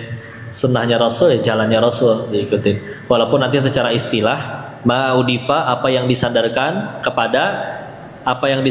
kepada Rasulullah, baik dari ucapannya, tindakannya, ketetapannya, sifat-sifatnya ya. Jadi nanti kita kan ulama tuh kalau nggak bahas, ada dari sudut pandang bahasa, ada dari sudut pandang istilah ya. Sunnah itu bisa berarti jalan. Secara istilah dia bisa berarti tadi apa yang disandarkan kepada Rasul, baik dari ucapannya, perbuatannya, atau ketetapannya, atau juga sifat-sifatnya ya. Nanti tergantung dari sudut pandang ilmu apa juga ya. Karena kalau dari sudut pandang ilmu fikih, nanti sunnah ada lagi yang artinya lain, yaitu sunnah mustahab. Kalau dilakuin berpahala, kalau tidak dilakukan ya rugi ya. Jadi tergantung nih, ini sunnahnya mau dilihat dari sudut pandang apa dulu. Nah di sini 3 sunnah yang harus dipelihara. 1, sunnahnya Allah. Jadi ya kita tahu ini aturannya Allah ya, yang ada di Al-Quran, perintah dan larangannya. Sunnahnya Rasulullah Sallallahu Alaihi Wasallam ya, ngikutin cara hidupnya sesuai Rasul. Dan sunnahnya para wali. Wali di sini maksudnya kekasih-kekasih Allah ya, orang yang sangat dekat kepada Allah. Para sahabat berarti wali yang Allah juga, kekasih Allah juga. Karena Allah ridho kepada Abu Bakar, Allah ridho kepada Umar bin Khattab, kepada Utsman bin Affan, Ali bin Abi Thalib radhiyallahu anhum, ya. Maka dia tidak mempunyai kebaikan sedikit pun kalau tidak menjalankan 3 hal tersebut. Ya. Tatkala Ali bin Abi Thalib radhiyallahu anhu ditanya apa yang dimaksud dengan sunnah Allah Subhanahu wa taala, dia menjawab sunnah Allah adalah menyembunyikan rahasia. Ya. Kemudian Ali radhiyallahu anhu ditanya lagi tentang maksud sunnah Rasulnya. Dia menjawab sunnah Rasulnya adalah bersikap ramah kepada sesama. Ya. Dalam sebuah syair disebutkan, bersikaplah seolah-olah engkau rumah mereka ketika engkau ada di rumah mereka, dan bersikaplah seolah engkau bumi mereka saat berada di bumi mereka. Ya, jadi bisa nempatin diri. Kemudian tatkala ditanya tentang maksud sunnah para wali, dia menjawab sunnah para wali adalah sabar menghadap perlakuan yang menyakitkan hati. Ya, menyembunyikan rahasia tadi yang di atas kayak gimana? Enggak semua segala hal harus kita sampein. Tadi jaga lagi lisannya. Ya, termasuk mohon maaf, aib kita sendiri yang sudah kita tobati. Punten mohon maaf. Kalau misalkan dulu masa mudanya pernah berbuat satu dosa dan dia sudah tobatan nasuha, lalu dia akan menikah, nggak perlu disampaikan bahwa dulu saya pernah begini dan begitu loh. Ya, misalkan naudzubillah pernah berzina ya, dan ada pernah seorang tua di ini sampai kalau ada yang pernah nonton Umar bin Khattab kan ada serialnya di YouTube kalau mau dicari ya, atau di internet. Pernah didatangi beliau itu, ada seorang bapak seorang orang tua yang cerita, anakku seorang putri, seorang muslimah, aku mengakui dulu dia mohon maaf pernah berzina, lalu sekarang dia ingin menikah dengan lelaki yang baik, dan lelakinya ini tidak tahu masa lalunya, dan putriku juga sudah tobatan nasuha, sudah benar-benar berubah. Maka apakah aku harus menyampaikannya kepada si calon? Kata Sayyidina Umar, waihak, sungguh jangan, ya, jangan berani-beraninya kamu sampaikan sesuatu yang sudah Allah tutup lalu kamu buka lagi. Ya. Jadi emang setiap kali kita maksiat, tugas kita tobatan nasuha. Dan kalau sudah diterima tobatnya oleh Allah, mudah bagi Allah untuk supaya tertutup. Orang mau ngulik-ngulik nyari-nyari di internet, datanya udah nggak ada. Ya. Padahal dulu bisa jadi ada foto yang belum terhapus, yang belum berkerudung dan lain-lain. Ya. Udah dicabut oleh Allah. Atau dibikin orang gak tertarik buat nyari-nyari aib kita. Atau ada orang yang sudah tetap tahu dulu kita pernah berbuat seburuk itu, tapi karena Allah ridho dengan dirinya, maka Allah buat orang hati orang-orang di sekeliling kita lapang. Dia udah sangat berbeda. Mau dulunya kayak gimana, kita lihatnya dia yang sekarang. Ya. Lihat bagaimana orang bisa menerima Umar bin Khattab, dulunya ingin bunuh Nabi. Bagaimana orang bisa menerima Abu Dzar Al-Ghifari, dulunya raja perampok. Ya. Bagaimana orang menerima Imam Fudail bin Iyad, dulunya juga bukan jadi orang yang baik. Ya. Maka banyak sekali contoh-contoh seperti itu. Tugas kita taubatan nasuha. Karena acting kelihatan, orang mungkin bisa ketipu, tapi Allah nggak ketipu. Biar supaya akhirnya diterima, udah pura-pura aja mualaf, padahal di rumah misalkan sholat atau itu urusan dia dengan Allah sih. Tapi masalahnya orang nggak bisa dibohongin, Allah nggak bisa dibohongin maksudnya, maaf ya. Dan kalau Allah udah nggak ridho, gampang dibikin orang jadi nggak percaya, skeptis ya. Mungkin kalian juga pernah kenal orang yang dulu kita tahu dia tidak baik, tapi ternyata sudah taubatan nasuha, udah kita biasa aja ngeliatnya ya, dibikin nggak benci ya. Selagi hati tidak ada kedengkian, tidak ada kotor, menerima. Ya, bismillah. Selanjutnya tadi yang sunnah para wali adalah sabar menghadapi perlakuan yang menyakitkan hati. Jadi kalau kita baik ke orang yang baik sama kita, be aja itu. Kita nggak balas itu sudah hebat. Tapi bisa balas kebaikan kepada orang yang berbuat jahat, ya ternyata amalannya para wali itu amalannya para kekasih Allah. Ya. Ali bin Abi Thalib radhiyallahu anhu juga mengatakan, umat-umat sebelum kalian juga terbiasa saling menasehati dan saling berkirim surat dengan saling mengingatkan pada 3 hal. Oh, apa nih nasihat orang-orang soleh terdahulu? Siapa yang beramal untuk tujuan akhirat, maka Allah Subhanahu wa taala akan mencukupi urusan agama dan dunianya. Kalau kita beramalnya untuk tujuan dunia, ada yang dunianya belum tentu dapat. Nyari duit dari gelap sampai gelap, sebelum subuh udah berangkat, setelah isya nggak pulang-pulang, kaya enggak, banyak utang iya, akhiratnya nggak dapat juga. Tapi kalau dia beramalnya untuk tujuan akhirat, maka urusan agamanya aman, ya, ibadah terjaga, dan dunianya juga tetap dapat, ya, insya Allah. Kok berarti tiap hari kita mesti ceramah di masjid? Ya ada orang yang dia misalkan dokter, dan dia punya kemampuan ngebedah orang yang belum tentu per 1000 orang bisa punya kemampuan kayak begitu. Maka teruskan jadi dokter, tapi niat dia jadi dokter untuk ngamalin titipan ilmu dari Allah, untuk nolongin orang biar mereka bisa ibadah lagi, supaya jadi pahala. Kalau niatnya kayak gitu, ibadah, ya. Walaupun iya misalkan ada dokter, ya saya jadi dokter biar cepat kaya, ya. Mana nih orang biar pada sakit, biar supaya saya dapat bayaran lagi. Kalau nggak sakit gimana saya dapat duit, ya. Yang kayak gitu ada misalkan, tapi ya kalau kayak gitu baru nggak jadi ibadah. Kalau niatnya, jadi bukan berarti habis pengajian ini semuanya langsung pada resign terus pada jadi marbot, ya. Enggak, itu mulia gitu ya. Tapi kalau kalian punya skill yang orang lain nggak punya, teruskan, ya. Kok saya mah baca Quran ngantuk, tapi dagang semangat. Selamat dagang. Siapa tahu dengan keuntungan dagangnya bisa bangun masjid yang belum tentu banyak orang bisa bangun, ya. Silakan. Yang kedua, siapa yang memperbaiki batinnya, maka Allah Subhanahu wa taala akan memperbaiki lahirnya. Hatinya dulu tenang, nyambung ke Allah, fisik sehat. Kita tahu sekian banyak penyakit itu nyambung ke pikiran. Lagi stres, asam lambung naik, ya. Kalau orang dendam, ini bahkan sudah pernah dengar penjelasan dokter, ya.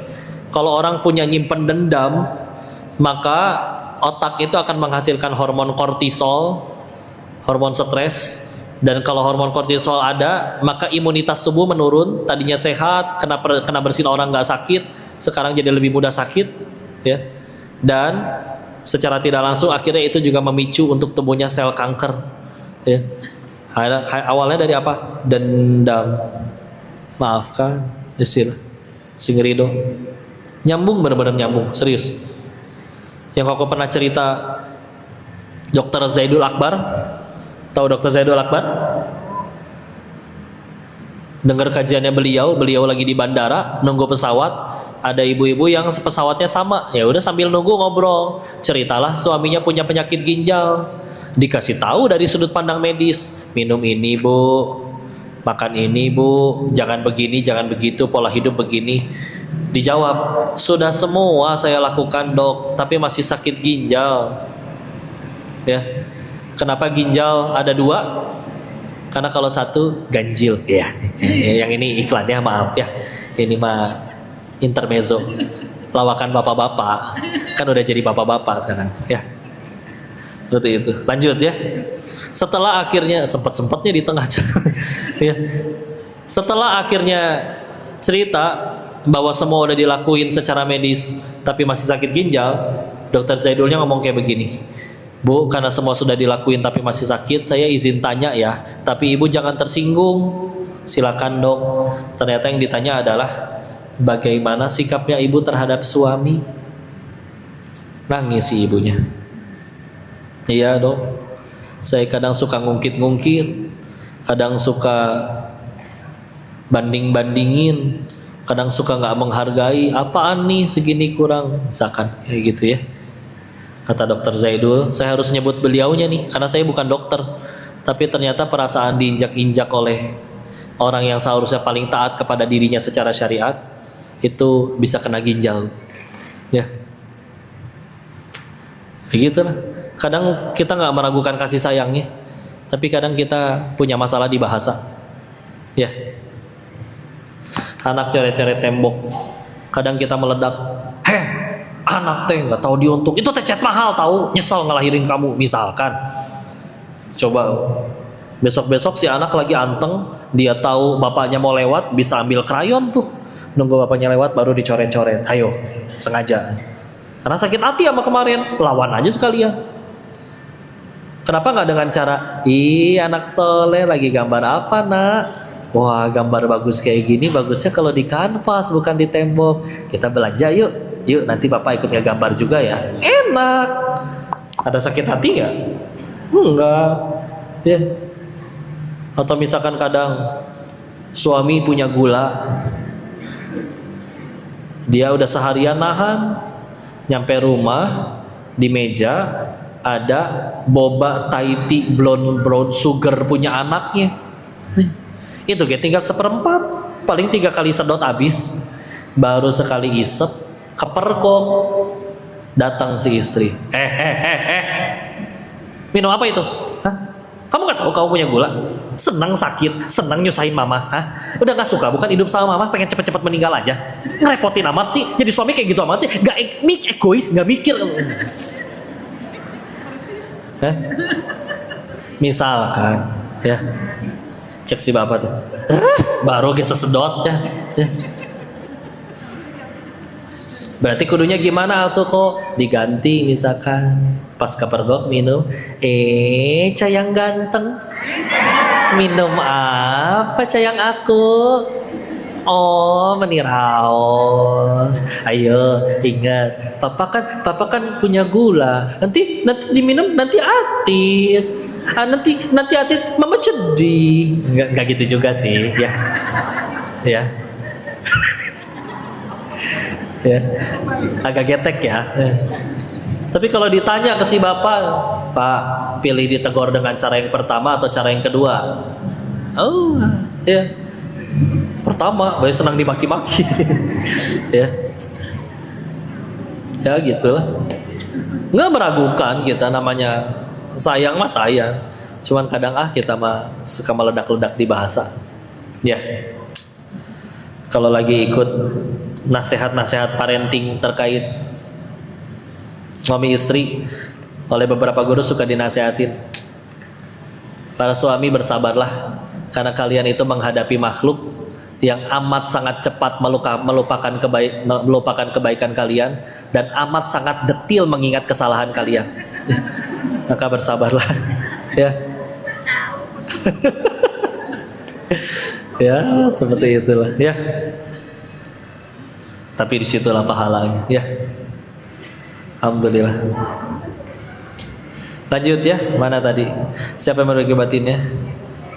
Yang ketiga, siapa yang memperbaiki hubungannya dengan Allah Subhanahu wa taala dengan melakukan amal secara ikhlas, tidak riya, tidak ujub, maka dia akan memperbaiki hubungan orang itu dengan sesama manusia. Siapa yang dicintai Allah Subhanahu wa taala, dia akan dicintai seluruh makhluk. Ya. Jadi kadang kita mikir gimana caranya dia suka sama saya, mereka suka dengan saya, baik ke saya. Ya hati mereka digenggamnya sama Allah. Perbaiki hubungan kita dengan Allah, nanti Allah bisa bikin orang-orang itu lembut hatinya kepada kita. Lagian gimana caranya bikin satu dunia cinta kepada kita, sekian banyak hati diurus. Ya, lebih baik satu saja. Satu pihak ini ridho kepada kita, satu pihak ini bisa membuat semua orang yang berurusan sama kita jadi lembut hatinya. Ya, siapa satu pihak itu? Ya Allah saja. Ya, tidak lain dan tidak bukan. Nanti lebih ringan. Bismillah insyaallah. Ya cukup 10 dan 8, 2 menit lagi 10.30. Kita sisakan waktu untuk diskusi, ngobrol-ngobrol, tanya jawab, atau dikoreksi barangkali saya ada salah menyampaikan, atau terserah habis ini ngapain. Ya ada doa juga nanti ya. Saya kembalikan lagi dulu kepada Ustazah MC kita. Tafadhol. Insyaallah. Alhamdulillah. Dari Ibu yang pernah sampaikan. Waalaikumsalam warahmatullahi wabarakatuh. Tidak dari ada yang bertanya saya enggak? Saya kanan, saya kiri, saya tengah. Ada yang mau bertanya? Enggak, aman. Tidak ada yang mau ada yang bertanya enggak? Oh iya, mangga. Assalamualaikum warahmatullahi wabarakatuh. Waalaikumsalam warahmatullahi wabarakatuh. Aku ini mau nanya, mau dibilang nanya ya, nanya biar saya mau sharing kok. Mangga. Saya punya anak bujang yang baru tamat sekolah SMA. Iya. Alhamdulillah sih sebenarnya anaknya itu memang sopan, baik, inilah gitu, nggak inilah, nggak apa ya namanya, nggak neko-neko lagi gitu. Tapi sudah kok. Itu kalau disuruh sholat itu ya apa namanya dijalankan sebenarnya kalau kita ini. Tapi ya itu suka menunda-nunda itu loh kok. Itu saya bikin kadang-kadang emosi sebagai orang tua ya kok ya. Iya. Nah Nah mungkin sekarang pas kesempatan tidak ada punya Koko, saya juga ingin meminta ini sama Mami Koko. Amalan apa sih yang Mami punya itu waktu mendidik Koko setelah banyaknya melalui apa namanya bintang-bintang dalam mendidik anak, sampai si Koko bisa sampai seperti ini gitu loh. Amalan apa mungkin bisa berbagi kepada kami semua. Ya. Itu aja yang mau saya katakan, Ya. dan semoga kita doanya juga mudah-mudahan anaknya Amin, ya Rabbal juga yang mau diberikan apa namanya Hidayah. keterangan di hatinya masih dalam keadaan bimbang gitu. Oke. Assalamualaikum warahmatullahi wabarakatuh. Waalaikumsalam warahmatullahi wabarakatuh. Mam, ditanya Mam. Mam, Ya, ditanya. kami apa katanya giat-giatnya punya anak yang sama seperti Koko. La Kami haula wala quwwata. yang menjawab kami ke depan nih. Ah, tadi lagi ngobrol. Maka Ustazah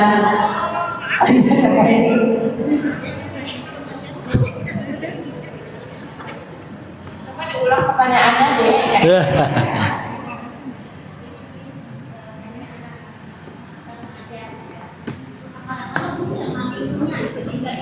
Waalaikumsalam warahmatullahi wabarakatuh.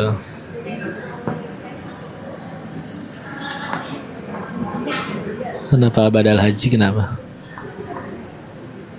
Waalaikumsalam warahmatullahi wabarakatuh. Alhamdulillah ini berkah Allah ya aja Masya Allah.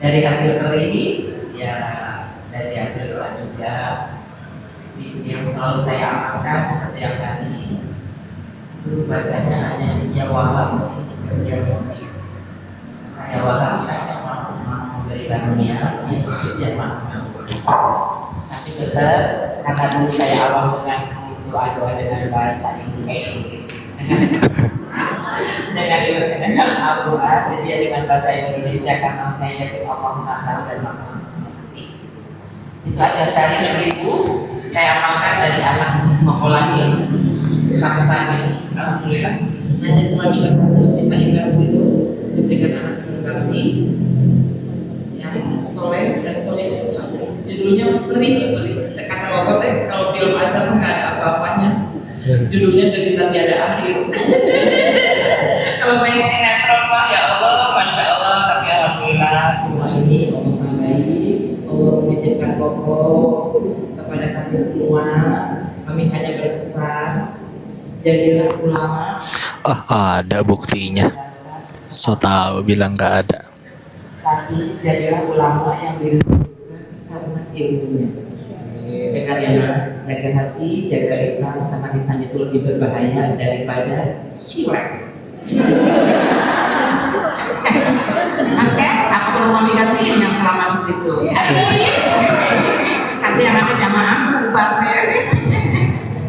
Ya ibu, pokoknya mah istiqomah aja. Apapun doanya, apapun amalannya, apa yang aja. Tapi yang pasti. Iya, kasihan ya. Dia yang galau, dia yang riweuh. Semoga kamu selalu amanahnya nak. Amin ya rabbal alamin. Selalu jadi anak yang soleh. Amin ya Allah. Istri, saya mami, saya papi sama jamaah semua. Amin ya Allah. Oke, assalamualaikum warahmatullahi wabarakatuh. Waalaikumsalam warahmatullahi wabarakatuh. Maaf ya kalau emaknya kayak gini. Anak kayak Ustaz emaknya ngawak. Assalamualaikum. Waalaikumsalam.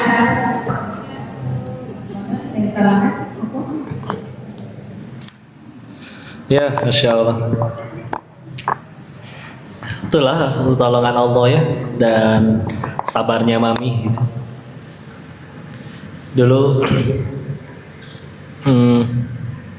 ya jadi saksi gitu, betul sabarnya beliau ngadepin kondisi macam apapun ya, kesulitan ekonomi kah atau apapun itu. Tapi yang seperti dulu juga seperti apa, ya nggak semua ada yang instan jadi baik. Ibaratnya koko juga banyak salahnya, banyak banget malah dulu. Ya kalau Allah sudah ridho pengen nolong, tugas kita mah cuma satu aja, mantesin diri supaya Allah ridho, supaya Allah nolong. Untuk nyampe ke titik sana perlu proses gitu istilahnya. Kita ngelihat orang jadi baik itu macam-macam ya. Ibaratnya ada orang yang benar-benar bisa jadi baik, tobatan nasuha di hadapan Allah, punten, bahkan ada yang harus dipenjara dulu. Kita tentu berharap nggak sampai kayak begitu juga. Tapi toh apapun jalannya, kalau ujung-ujungnya dia husnul khotimah, tambah dekat sama Allah, ya masa lalu cuma masa lalu udah. Ya, makanya kalau mau nitip juga jangan lupa kita selalu berdoa minta husnul khotimah, karena itu satu-satunya doa yang dipuji sama syaitan. Kalau kita doa minta husnul khotimah, syaitannya akan berkata ini manusia cerdas, karena mereka akan rugi gitu. Bertahun-tahun saya bikin dia ngaco, bahkan beneran udah ngaco, beneran maksiat, di akhir meninggalnya dalam ketaatan ibadah. Atau buat apa saya nggak godain dia bertahun-tahun? Ya mudah-mudahan ditutup dengan husnul khotimah. Ya, sisanya sambil memantaskan diri aja wisilah. Doa dan keteladanan, doa mah pasti, cuman ya itu dia teladan. Ya contoh kita pengen anaknya ngapalin Quran, ya kita juga ngapalin duluan. Kok pasti kalah dong, kita mah sibuk banyak pikiran, mikirin token, mikirin apa segala macam. Tapi kalau misalkan anak pasti lebih banyak, tapi ya Allah ngelihat nih, oh ini sudah berusaha sebaik mungkin, semaksimal mungkin. Allah ridho, ya sudah, bismillah. Sisanya gimana Allah. Ya, kita juga sambil doakan anak-anaknya beliau juga jadi anak-anak yang saleh-salehah, bismillah ya. Tapi bismillah insya Allah. Kalau kita lihat sejarah, contohnya kalau misalkan ayahnya yang sudah soleh, masih ada anaknya belum tentu soleh. Contoh Nabi Nuh alaihissalam, anaknya ya ikut kena air bah ya. Tapi kalau sudah wanitanya, ibunya yang solihah, istrinya Imran, Hana solihah, anaknya Maryam, sebaik-baik wanita yang pernah Allah ciptakan. Maryamnya solihah, anaknya Nabi Isa alaihissalam. Khadijah radhiyallahu anha solihah, anaknya Fatimah radhiyallahu anha. Fatimahnya solihah, anak-anaknya Hasan Husain, masya Allah radhiyallahu anhuma. Maka masya Allah, mudah-mudahan dengan hadirnya di majelis ilmu, di majelis talim samara ini, Allah ridho entah menjadikan kelak anak cucunya menjadi ulama kesayangan Allah. Bismillah. Doain mami juga ya, masya Allah. Pokoknya juga selalu minta didoain sama mami, mudah-mudahan mami ridho ya. Wallahu a'lam bishawab. Lanjut. Masih ada yang bertanya lagi? Dari? Ada? Dari mana ya? Tuh Udah lapar ya? ada. Oh itu tuh satu. Oh ada yang bertanya. Bisa sebutkan namanya.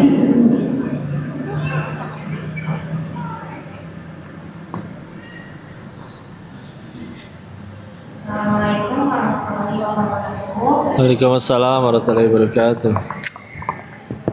Nama saya Asliani. Ya. Izin bertanya, bagaimana caranya saya merusak kondisi pemahaman Udah uji dirinya. dalam keadaan sedang ada masalah. Terus juga kalau seperti ini anak, saya satu perempuan usia 7 tahun setengah. Kondisinya saya dengan suami kan sudah pisah sejak secara agama, tapi belum secara negara. Saya di sini nggak mau cerita aib apa-apa, tapi saya ingin bagaimana caranya menjaga mental anak saya agar tetap baik-baik saja. Bagaimana caranya agar saya tetap agar membesarkan anak saya dengan ajar syariat Islam, tapi ya nggak kehilangan sosok ayah, nggak kehilangan sosok ibu. Biarkan orang tuanya gagal dalam pernikahan, tapi jangan sampai gagal menjadi orang tua. Terima kasih. Assalamualaikum warahmatullahi wabarakatuh. Waalaikumsalam warahmatullahi wabarakatuh. Masya Allah. Allah yang maha menjaga ya anak-anak ini. Kita juga sama memantaskan diri untuk supaya anak ini dijaga oleh Allah. Kita ingat ya surat yang di surat ke-18 surat Al-Kahfi, waktu Nabi Musa alaihissalam dengan Nabi Khidir alaihissalam, di ayat 60 sampai 82 tuh ngebangun rumah, salah satunya ngebangun rumah 2 anak yatim yang mau roboh. Di ayat 82-nya kan karena satu alasan, wa kana abuhuma sholiha, karena terjemahan dari Buya Hamka di tafsir Al-Azannya, karena orang tuanya solih. Setiap individunya kita berusaha, dan kita lihat ya, bahkan tidak disebutkan anaknya solih juga. Dan kita bangun rumah, yang bangun tukang. 2 anak yatim ini yang bangun rumahnya, Allah utus 2 orang nabi untuk jadi tukangnya, karena Allah ridho sama orang tuanya. Masalah siapa yang jahat itu udah urusan dia sama Allah, kita nggak ikut-ikutan. Tapi Allah ngelihat siapa yang benar-benar berusaha ingin menjaga anaknya, menjaga ibadahnya. Dan iya, dengan ngurus anak bisa jadi sholat kita tidak bisa setepat waktu kayak waktu dulu masih single. Tapi ya itulah amalannya ibu. Contoh ya, istri lagi menyusui, amalannya ya yang tadinya bangun malam bisa untuk sholat malam, sekarang nyusuin jadinya. Ya, pompa ASI setiap berapa jam sekali. Makanan yang dia makan, nutrisinya nggak semuanya buat dia, tersalurkan jadi ASI, ya. Dan semua ibu telah menjalani itu, masya Allah. Maka ya udah, tugas kita memantaskan diri di hadapan Allah. Sisanya jangan menganggap itu sebagai amalan yang kecil, karena jadi ibu sendirian dengan tingkat kesulitan seperti itu, dengan akhirnya ngurus anak sambil pengen ibadah juga, tapi tetap dilakukan semuanya semampunya, semaksimal mungkin, ya bisa jadi pahalanya lebih besar daripada yang punya waktu luang banyak tapi ya tidak dimanfaatkan dengan baik. Alhamdulillah ya, insyaallah. Jadi nggak ada rumus pastinya, tugas kita mah cuma tadi ngalin. Cuman yang pasti setiap kesabaran kita itu dia nggak sia-sia. Kalau misalkan mami bilang tadi yang terjadi dalam diri Koko pertolongan dari Allah, tapi ya iya bisa jadi dari sabarnya mami ngadepin apapun yang udah beliau alami dulu, yang memang Koko pernah membahasakan gitu ya. Koko kalau nonton TV memang sukanya film azab memang, karena daripada nontonin ya contoh artis makan nasi pakai tangan, asa berita itu kurang penting gitu ya, kayaknya mendingan nonton film azab gitu, masih ada hikmahnya gitu. Dan gitu setelah nonton film azab tuh emang dibandingin tuh nggak ada yang lebih, belum nemu yang lebih parah dengan yang mami alami aja gitu. Tapi ya udah lempeng, tetap bersama, jangan rapi, anak-anak utuh, bismillah. Ujian ada terus, namanya tempat kita bukan di tempat tinggal tapi di tempat meninggal. Tapi bisa jadi Allah ridho kepada sabarnya beliau, makanya akhirnya ya ada nyampe ke anak-anaknya. Dibilang Kokonya yang sudah baik, enggak juga ya, Koko banyak salahnya, banyak dosanya. Koko kan tapi kan udah tobat, tapi Koko nggak pernah dapat SMS selama tobat Anda telah diterima gitu ya. Udah ngaji, yang lain juga ngaji, banyak yang lebih berilmu. Dan sekarang mah ini mah ujian, sukses mah satu, nanti nyampe surga enggak. Kalau gara-gara ini populer malah jadi sombong, takabur, malah jadi dosa ya, berarti gagal ya. Sukses mah satu, nyampe surga aja ya. Baru ketahuannya kapan? Nanti kan sudah meninggal ya. Ya saling mendoakan, bismillah. Cuman yang pasti semakin berat ujiannya semakin besar juga. Pilihannya cuma 2, kalau nggak penggugur dosa, jadi peninggi derajat di hadapan Allah. Dan kita perlu dua-duanya untuk nyampe surganya Allah.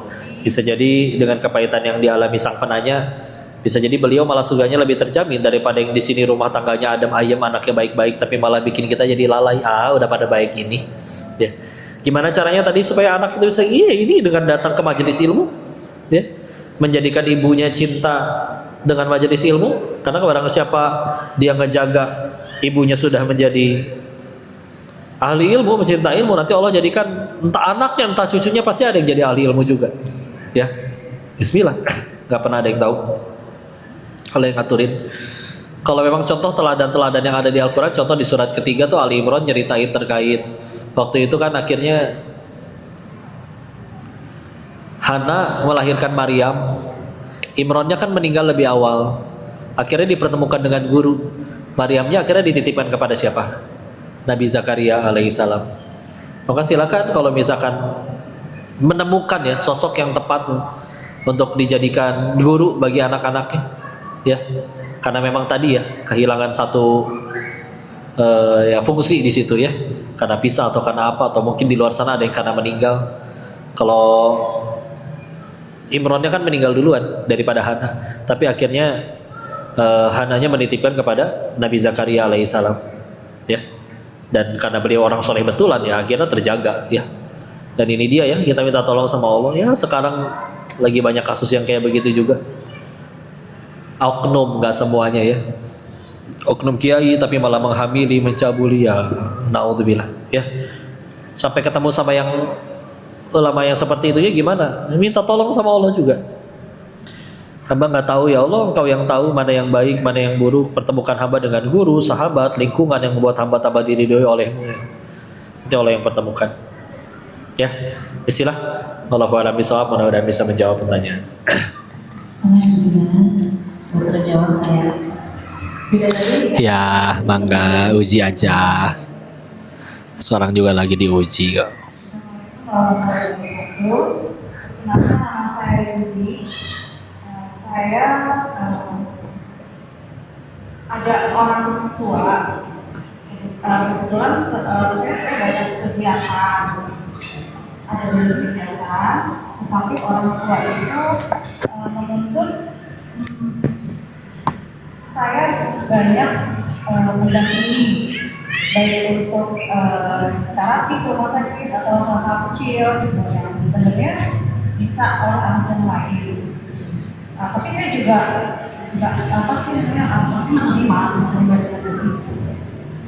Kemudian karena usia juga sudah berumur, ketika bertemu orang tua itu kadang ada nasihat yang berulang-ulang, ada perkataan yang berulang-ulang yang sebenarnya ingin membosankan saya gitu. Saya takutnya ada ucapan balik dari saya yang sedikit kasar atau tidak berkenan. Meskipun setelahnya saya pasti istighfar sih. Nah, saya ingin ada ujangannya bagaimana ada orang tua yang sudah lebih usia, dituntut kesabaran yang tinggi, tidak bertemu saya ketemu, tapi ketika ketemu kok ada perkataan yang tidak enak, seperti itu aja. Mungkin ada triknya. Ya, baik. Baik, triknya ganti sudut pandang. Ya. Mati bakal, ke surga pengen. Cara paling gampang ke surga orang tua, apalagi. Punten ya. Kalau orang tua berkata, "Nah, 1 tambah 1 itu 5 loh." Iya bu, betul. Udah jangan dibantah, serius. Selagi perintahnya nggak suruh lepas hijab, nggak suruh ninggalin sholat, nggak suruh nyembah patung, ya. Jangan dibantah, serius. Ketika kita udah nganggap ini nih tiket surga saya yang paling utama nih, ya. Beda kita mandangnya.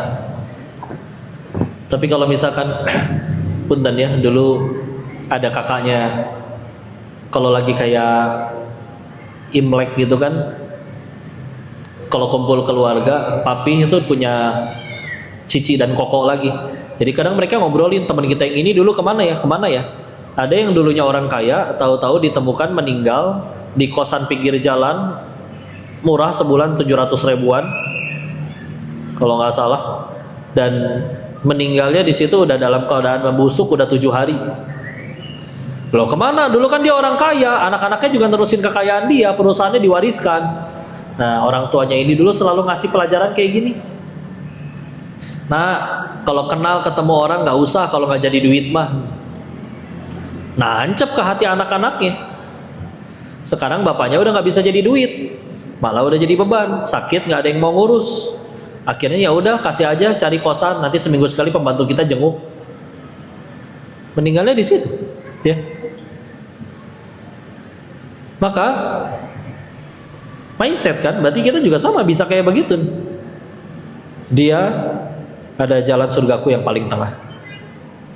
Mau kaya gimana pun dia, beliau ini. Kayak tadi sampai ketingkatan. Nah 1 tambah 1 itu 5. Iya bu, udah jangan dibantah. Bismillah. Di hadis yang lain Nabi menyebutkan sungguh hina, sungguh hina, sungguh hina sampai 3 kali. Siapa wahai Rasul?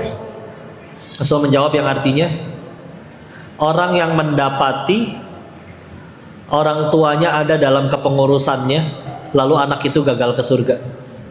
Contoh, ibu ini punya anak 4. Dari sekian banyak anaknya dia milih pengen tinggalnya sama yang anak nomor 3. Maka kalau si anak yang nomor 3 ini gagal nyampe surga, bahasa kitanya mah, ai kamu kemana wae? Itu teh udah amalan pi surga eun pisan. Kebo ya bisa gagal. Pi surganya gimana? Kan sabarnya luar biasa. Nanti bersihin popoknya, bersihin pispotnya, ngedengar ucapan yang sama berulang-ulang. Loh kita dulu waktu kecil juga ngomong sama berulang-ulang. Malah orang tua kita menantikan, ayo nak ngomong mama lagi, ngomong mama lagi. Kita pada jangan gituan hongkul, ya. Ngomong nggak bener diulang, tanya salah lagi. Ma, kenapa kelincinya gitu? Ma, kenapa ayamnya begitu? Ma, kenapa daunnya hijau? Gitu, kita dulu juga kecil diulang-ulang. Tapi orang tua mah kita seneng. Kenapa orang tua ngomong hal yang sama kita nggak seneng? Pahala itu, ya, istilah. Akan ada harinya kita bahkan akan menantikan oceh-ocehannya, akan menantikan omelannya, ya. Dan tahu senjata terbaik bagi orang beriman? Doa orang tuanya, doa dari ibunya. Izin ya, satu dunia cinta sama kita, tapi orang tua pernah kita sakiti dan dia belum ridho, berkata lagi di tahajud, saya sakit hati sama anak saya ini ya Allah, haram surga bagi kalian demi Allah. Satu dunia benci, tapi tadi malam orang tua kita tahajud, ya Allah terima kasih hamba ridho engkau titipin putra atau putri seperti itu. Itu 1 langkah kaki ibu udah di surga demi Allah, tinggal setengah lagi, ya. Segitunya orang tua di dalam Islam itu. Lihat Al-Baqarah 1 ayat 83, la ta'buduna illallaha wa bil walidaini ihsana. Perintah wabil walidaini ihsana, berbuat baik ke orang tua, langsung setelah la ta'buduna illallah, jangan menyembah kepada selain Allah kalian, ya. Langsung setelah tauhid perintahnya, ya.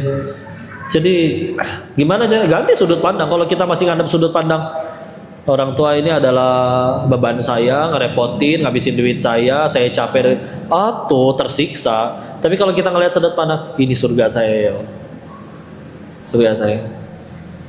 Serius, kalau bisa mikir, udah mau apa dia, udah. Ibu tahu saat ada Hidayat, ibunya minta apa? Nggak minta sebetulnya. Di jalan ngelihat, itu mobil bagus ya, itu besok mobil udah harus ada di rumah. Setadi itu, ya. Masalah nanti ibunya nggak suka nggak pakai, tinggal dijual lagi gampang. Kok kan nggak sanggup kali beli mobil tiap hari? Nggak langsung mobil, beliau juga dimulai dari martabak dulu. Enak nih kayaknya martabak, nggak minta tapi kode gitu. Atau cuma sekedar celetukan, ada, harus ada tuh di rumah besok, ya. Ridho orang tua, Allah ridho, ya. Bahkan dari Ibnu Umar radhiyallahu anhu, beliau menyebutkan, kalau kamu ingin Allah tersenyum kepadamu, maka ciptakan senyuman di wajah orang tuamu, ya, wabil khusus ibu, ya. Na'udzubillah, bisa jadi nanti akan ada harinya kita juga kayak begitu, ngulang-ngulang perkataan yang sama di hadapan anak kita, ya. Nggak tahu, kita bisa jadi nyampe umur 80, pipi sendiri juga udah nggak bisa, nggak ada yang tahu, ya. tapi nggak ada yang sia-sia. Itulah derajat orang tua di hadapan Allah ya. Habis ini mudah-mudahan Allah sanggupkan kita berbakti kepada mereka ya. Wallahu a'lam bishawab. Alhamdulillah, sesi tanya jawab. Ya. Mohon doa untuk yang sakit. Ayah Sumarjono, Bapak Rudi Kamala bin Effendi, Ibu Raden Sudarti bin Sulaiman, Ibu Nika Septika, Ibu Resti Rastiti, Ibu Yeni Mahdatika, Bapak Rahman Rehat Anwar Ahad yang sakit. Baik, istilah kita tundukkan hati dan kepala kita sejenak bermunajat ke sisi Allah. Silakan yang punya hajat masing-masing disuarakan dalam hati. Seperti yang sering Koko ingatkan dari Abdullah bin Mas'ud, doa itu pilihannya cuma 3, 1 dikabul, kalau nggak dikabul dijauhin dari musibah, atau yang ketiga dihapuskan dosa-dosanya. Jadi nggak ada yang ditolak kecuali doa-doa yang buruk. Ya, yuk kita tundukkan hati dan kepala kita sejenak. A'udzu billahi minasyaitonir rajim. Bismillahirrahmanirrahim. Allahumma shalli ala sayyidina wa habibina wa syafi'ina wa maulana Muhammad wa sallim radhiyallahu tabaraka ta'ala an kulli sahabati Rasulillah ajma'in. Bismillahirrahmanirrahim. Hamdan syakirin, hamdan na'imin, hamdan yuafi ni'amahu wa yukafi mazidah. Ya Rabbana lakal hamdu kama yanbaghi li jalali wajhikal karimi wa 'azimi sultanik. Allahumma shalli ala sayyidina Muhammad wa ala ali sayyidina Muhammad.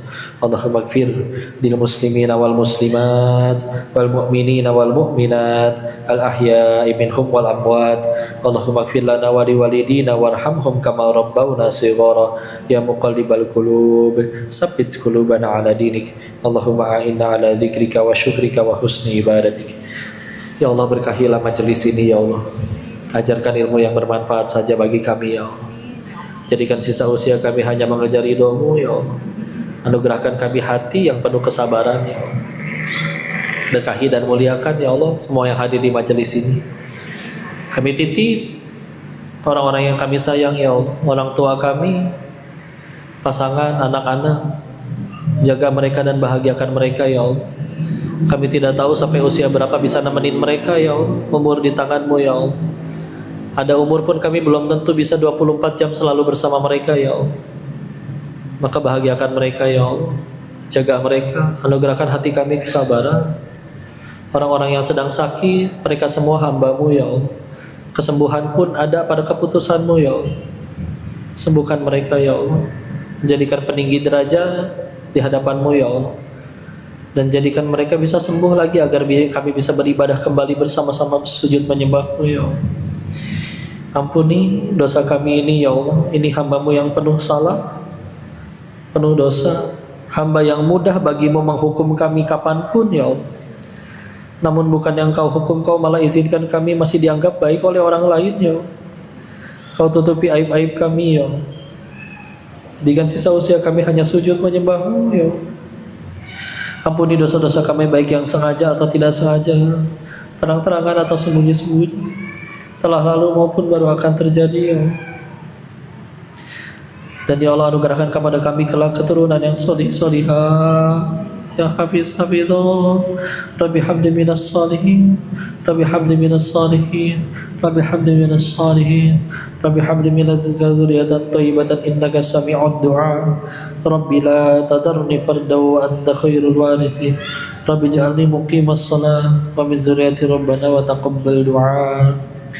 Allahumma inna nas'aluka ridhaka wal jannah wa na'udzubika min sakhatika wan nar. Allahumma inna nas'aluka husnul khatimah wa na'udzubika min su'il khatimah. Anugerahkan kami husnul khatimah ya Allah. Ampuni dosa-dosa kami, terima amal soleh kami yang apa adanya ya Allah. Dan izinkan kami bisa berkumpul dengan orang-orang yang kami sayang kelak di dalam surga-Mu ya Allah. Bahagiakan kedua orang tua kami, terima amal solehnya, ampuni dosa-dosanya, tinggikan derajatnya ya Allah. Dan sanggupkan kami bisa menjadi pahala jariah bagi mereka-mereka, orang tua kami ya Allah. Kami tidak ingin hanya berkumpul di dunia yang sebentar ini ya Allah. Kumpulkan kami kelak di dalam surga-Mu ya Allah. Anugerahkan hidayah untuk kami semua ya Allah. Dan jadikan sisa usia kami hanya mengejar ridho-Mu ya Allah. Sanggupkan kami bangun malam tahajud menyembah-Mu setiap malam. Sanggupkan kami sholat tepat waktu, sanggupkan kami menahan emosi dan amarah dan ujian. Dan ya Allah, sebagaimana Kau mengumpulkan kami di majelis ini, kelak kumpulkan kami juga seluruhnya di dalam surga-Mu, ya Allah. Selamatkan saudara-saudara kami yang terdampak penjajahan di Palestina, ya Allah. Hancurkan musuh-musuh Islam yang menjajah mereka, dan jadikan sisa usia kami bisa istiqomah seperti mereka, ya Allah. Jadikan syahid dan husnul khatimah saudara-saudara kami yang harus wafat di sana, ya Allah. Dan izinkan kami kelak menutup usia kami dalam ketaatan. Ampuni dosa kami, ya Allah. Jadikan kami benci terhadap dosa dan kemaksiatan. Jadikan kami cinta kepadamu, kepada Rasul-Mu, kepada Al-Quran-Mu. Dan izinkan kami kelak sekali lagi pulang dalam keadaan husnul khatimah. Rabbana atina fid dunya hasanah wa fil akhirati hasanah wa qina adzaban nar. Subhana rabbika rabbil izzati amma yasifun wa salamun alal mursalin walhamdulillahi rabbil alamin. Terima kasih para bidadari Samarang yang dihormati oleh Allah. Izin, mudah-mudahan kalau tidak ada kendala, memang insya Allah tanggal 11 Mei. Cuman karena kerjasama yang di tahun ini masih pakai belum visa yang ONH, jadi memang masih nunggu. Mohon doanya ya yang terbaik apapun dari Allah, dan mudah-mudahan semuanya juga bisa diundang ke tanah suci Wisilah sama ya. Mohon doanya, bisa jadi karena Koko lebih banyak dosanya, makanya mungkin Allah suruh tobat di sana ya. Barakallahu fikum, kita kembalikan lagi dulu kepada Ustazah. Assalamualaikum warahmatullahi wabarakatuh. Baik, insyaallah kita tutup dengan kalimat hamdalah. Alhamdulillahirabbil istighfar 3 kali, astagfirullahaladzim, astagfirullahaladzim, astagfirullahaladzim, dan doa kafaratul majelis. Subhanakallahumma bihamdika asyhadu an la ilaha illa anta astaghfiruka wa atubu ilaik. Assalamualaikum warahmatullahi wabarakatuh. Kita ngaji lagi ya. Yang telah didik kita dari awal hingga berakhirnya. Kan harga murah, harga flash dia bener-bener nggak akan datang 2 kali sayang. Siapa lagi yang belum pada check out, siapa lagi yang belum pada ngomong seseraplah Brother Villa. Kakak cantik, kakak manis yang belum pada check out segerakan kak, mantap sekali. Seraplah yang udah pada check out, yang udah pada manis seraplah, lancar-lancar rezekinya, ditunggu paketan sampai, jangan lupa kasih bintang 5-nya. 2 paket lagi aja kakak. Ustazah, aku misalnya yang untuk tausiah yang mana ya kak? Kakak Besi di sini biasanya live di sini sayang. Biasanya live di sini juga kakak Vira. Biasanya live di sini juga. Kakak 2 paket lagi aja ya kak. 2 paket lagi aja.